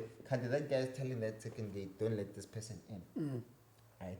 I know the second gate is a register. Sure. I tell that guy, you know what, pull up the register. I want to pull up the register. He doesn't want. He's listening to his friend. Call your manager then. The guy calls his manager, his white manager. White manager comes through. Right? Security manager comes through. He's like, so, how are you doing? They must, like, what the hell? I can't stay in my own place. Why am I being... He's like, who are you? My name is Sethosa. Which flat number are you staying? I'm staying in flat number A5. He's like, okay, let me check. Goes on the system, checks. Sees Sethosa. It's like, what's your ID number? Give him my ID number. Confirms. And the two black guys are there who didn't want me to come in, Joe. Sure. Do you know how heartbroken I was, Joe? I couldn't go into my own flat because I'm black. Yeah, that's a deep, sad story. And funny enough, some of them or some of us, because I think I might do it somehow. Like it's not something which I'm not conscious. It's a teaching that has been done. And I think I'm being, it's that crab mentality, that lobster mentality. Yeah. Like, oh, now I'm on top. How are you here? How did you get here? You understand what I mean? Yes. So it's that thing that we have been taught, and that thing is the best way to get our power back is. And let's try as much as possible to live our truth, which is, some of the people want to call it purpose or what. And through our purpose, let's bring each other up. That's why you hear stories a lot about people like ODJ Spoo, ODJ Fresh, Black Coffee, how they are bringing everyone into the table, because the table has been set. And when you look at the table, you don't see anyone of your own color. And we have to get and sit there. And unfortunately, the cares of life, whether it be responsibilities. Now you have a job. Now you have all this stuff. It's hard now to say that okay, I'm gonna do this. I'm gonna do this because you have so many responsibilities. But if that teaching was to come straight from a young person, to just give them a template of okay, man, this is how life is. If we wait for experience to know some of this stuff, it's gonna be quite a long learning curve for our fellow black. I don't think we're gonna know when. Even my generation, the next generation. All I'm going to do for me, my point of view, Joe, is just tell my son or daughter how life is. For me, like that, I need that to realize that actually your blacks are not your friends. I had to learn that kalakalo, putting my hand on the stove, and realizing that shit, is it this bad that are we this terribly Indoctrinated? Yes. Yeah, true. To a point where you're like, what the hell? And some people will turn around and be like, he was just doing his job. And I'm like, dude, I asked the guy to call his man. I gave him all the information. He still said no. No, you're not gonna get in. And if you're saying, okay, it's just that one bad experience, it's not. It happened again in Somerset, in Stellenbosch. I was with my white colleague. I was the only one of the black boys. I was with the white colleagues. We're going to celebrate our project is done, is finished. We're walking. The team has won. We're walking into this club called. I'm gonna mention it. Tin Roof. I remember it. Mention it. We're walking into I'm talking to Grayson, so I'm the last one. I'm the last one. Grayson is right in front of me, walking in the line. And then, you know what happens? Is that Grayson gets in. Ne? I'm looking for the 20 Rand entrance. I remember 20 Rand entrance. Sure. Grayson gets in. And when Grayson gets in, I'm stopped. He won. Everybody is in, Moose. Everybody's in. Sure. Ne? And Grayson gets in, he's like, what's up? I'm like, no, don't worry, I'll follow you up. I just need to take out my ID. I forgot, maybe this guy's asking for my ID. I take out my ID. The bouncer says, hey, please, stand to the side. Black guy. Yeah. Sure. Hey, now I'm scared. What did I do wrong? What did I forget? Oh, maybe the attire. Which one is this one? Sure. I'm there. I'm like, hey, what did I do wrong? Yeah. I'm like, sorry. I'm like, okay, I'll wait. I'll wait like a normal. Let me wait. Maybe this guy wants to do something. Oh, the people are coming in. Kids are coming in. You can see this one is a kid. Oh, and I'm like, no, man, it's not my age. I tell this guy, let me get in. That guy is like, no. You can't come in. Can't come in. I'm like, what the hell? I was like, hey, what the hell is going on here? I'm like, no, dude, I want to come in. My friends are all inside. Why can't I'm not allowed to come in. He's like, no, you can't come in. Step aside. You want to fight? The bouncers are somehow, eh? Nigga. I was like, dude, what the hell is going on? I called Grayson. Great. Dude, my heart is falling, dude. Great. Gray, I'm leaving. Grayson comes out running. Dude, why can't you come in, dude? Dude, talk to the bouncer. Dude. I'm already down. Talk to the bouncer. Why can't he come in? He's like, no. This one can't come in. Last week he made a mess here. It's my first time at the club. Never been to that place. Never seen that place. It was the first time to Tin Roof. This person says, Gray is like, I stay with this man. We've never been here before. What? Gray leaves. It's like, gee, I'm coming. He goes. Calls our manager. The nice one. I'll never forget that guy. How can I forget this person? I remember. So he calls our manager, project manager. Comes through. He's like, what's going on? And it's like, dude, I can't get in. And he's like, no, don't worry, I'm coming. He calls the manager of the place. What? Yeah. Imagine, Joe. They call the manager of the place. That guy comes. Obviously, with the all white. Yeah. Now, Grayson is colored, but it's like, he talks to the bounce. He's like, no. That guy is fine. Please let him in. okay, you can come in. Ne? And I pay the 20 rand. I walk in. Ne? Grayson taps me on the back, says, no, G, you're fine now. Everything's good. Let's just enjoy ourselves. I couldn't. Took out my phone. I called Debza. Debza, Joe, car, please, Joe. I just had the most terrible experience here. Please come pick me up. The guys were chilling. They had a chilling space. I woke up to them and I'm like, hey guys, now I'm leaving. I don't want to be here.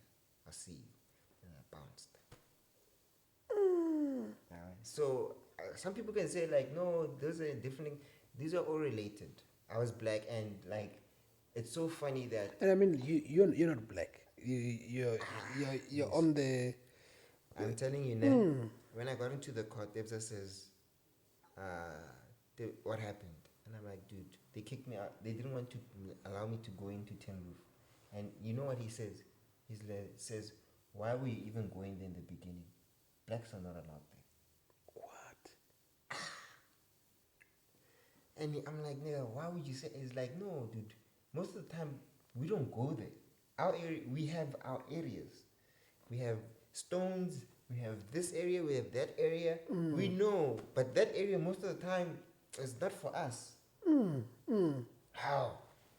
Man, how moose? I sat there. I'm like, yeah, nah. Like, this is South Africa. This is the democracy that will be there. Funny enough, I think maybe we can close it on this. We've closed 3 hours. So, I think to close it, today is Youth Day. Yeah. And Definitely. I guess we have really touched on, I don't know, I think maybe I was naive enough not to see racism, but I think for me... Yeah.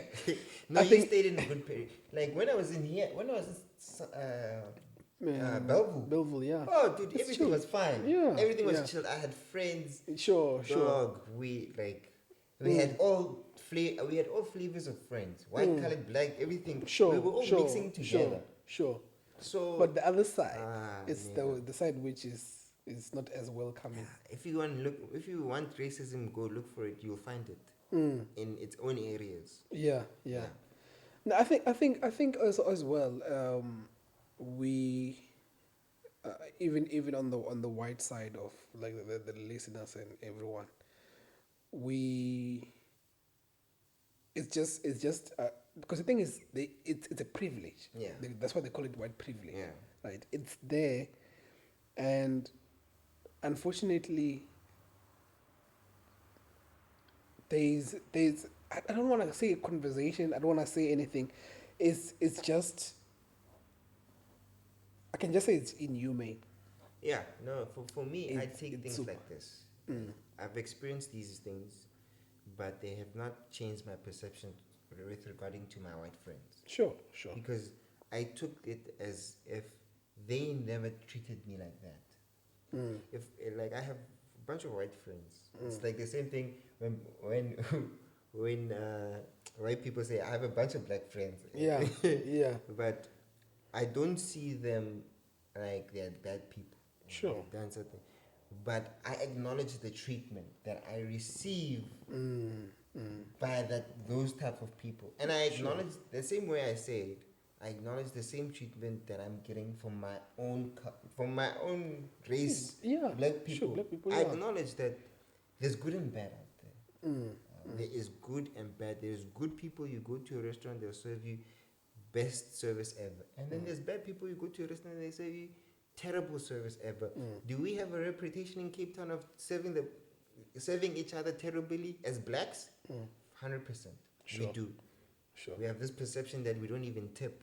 When the person he has money, he's able to tip, but for the mere fact that you treated him the way you treated and came to his table and you're serving him, and you already have this perception that, oh, doesn't tip. Obviously, he's not going to tip you.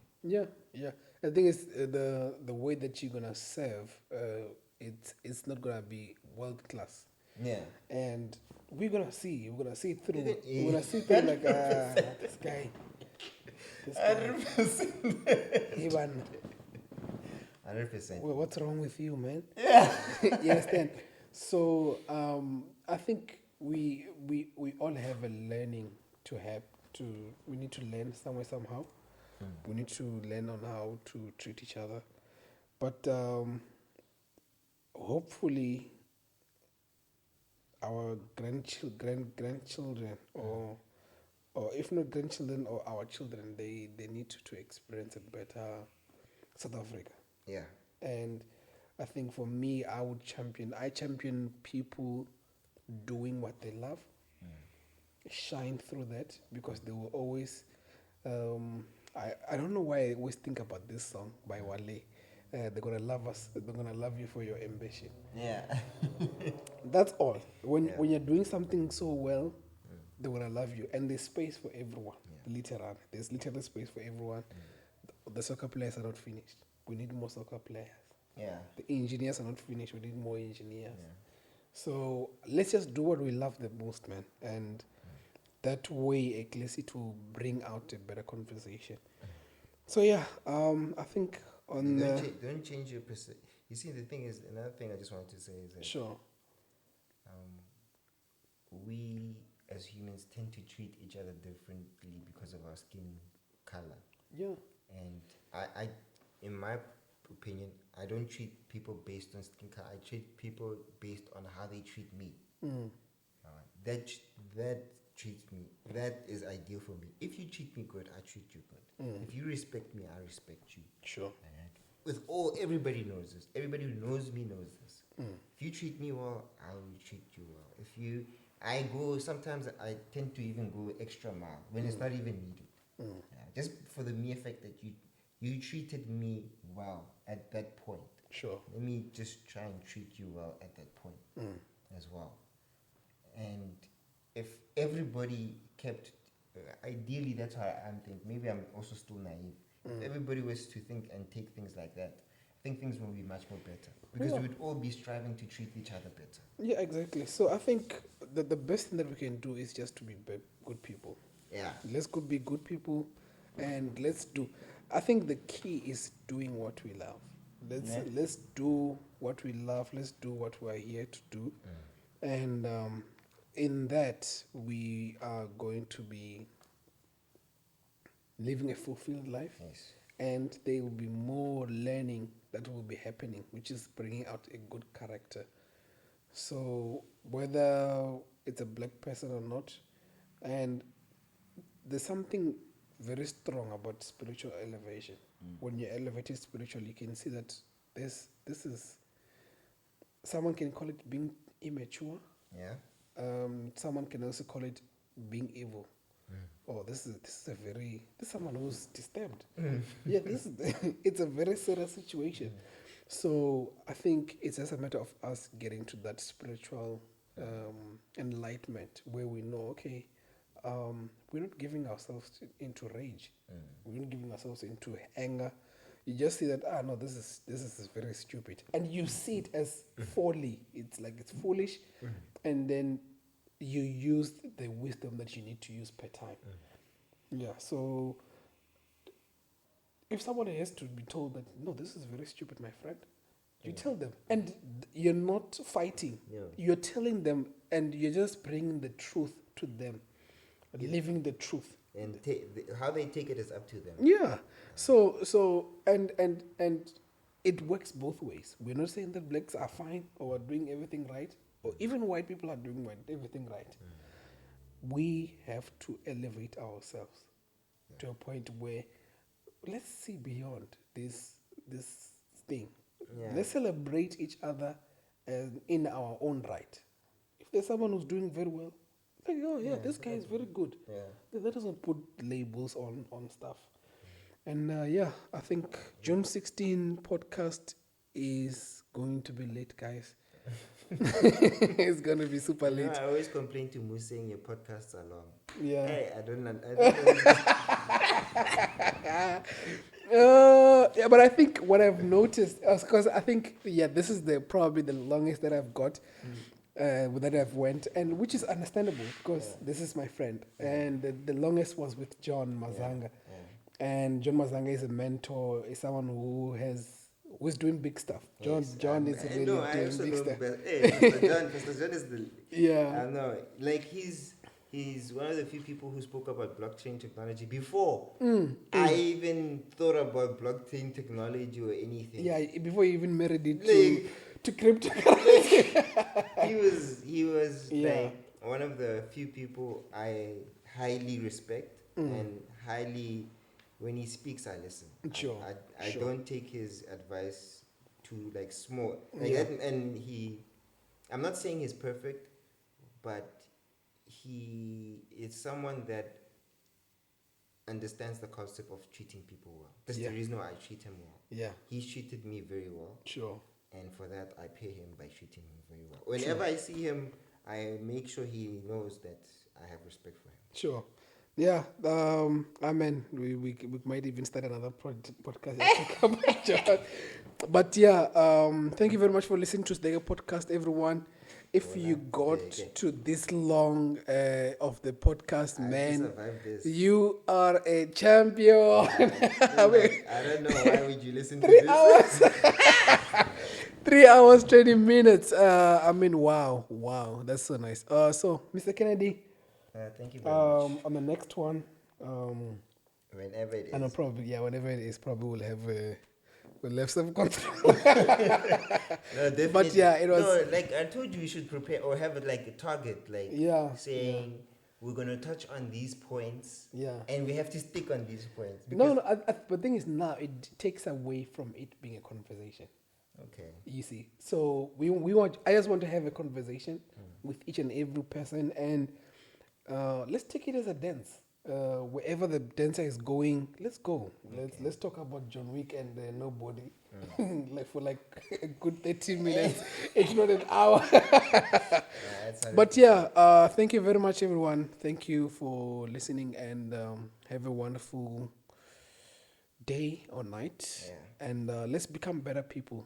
We're just becoming a better team. In the next 10 years, I know all the listeners here, we are going to be making moves. We're going to be behaving better and just moving in a positive direction. So yeah, let's make good choices. And thank you for spending your time and listening to a 3-hour podcast. Sure.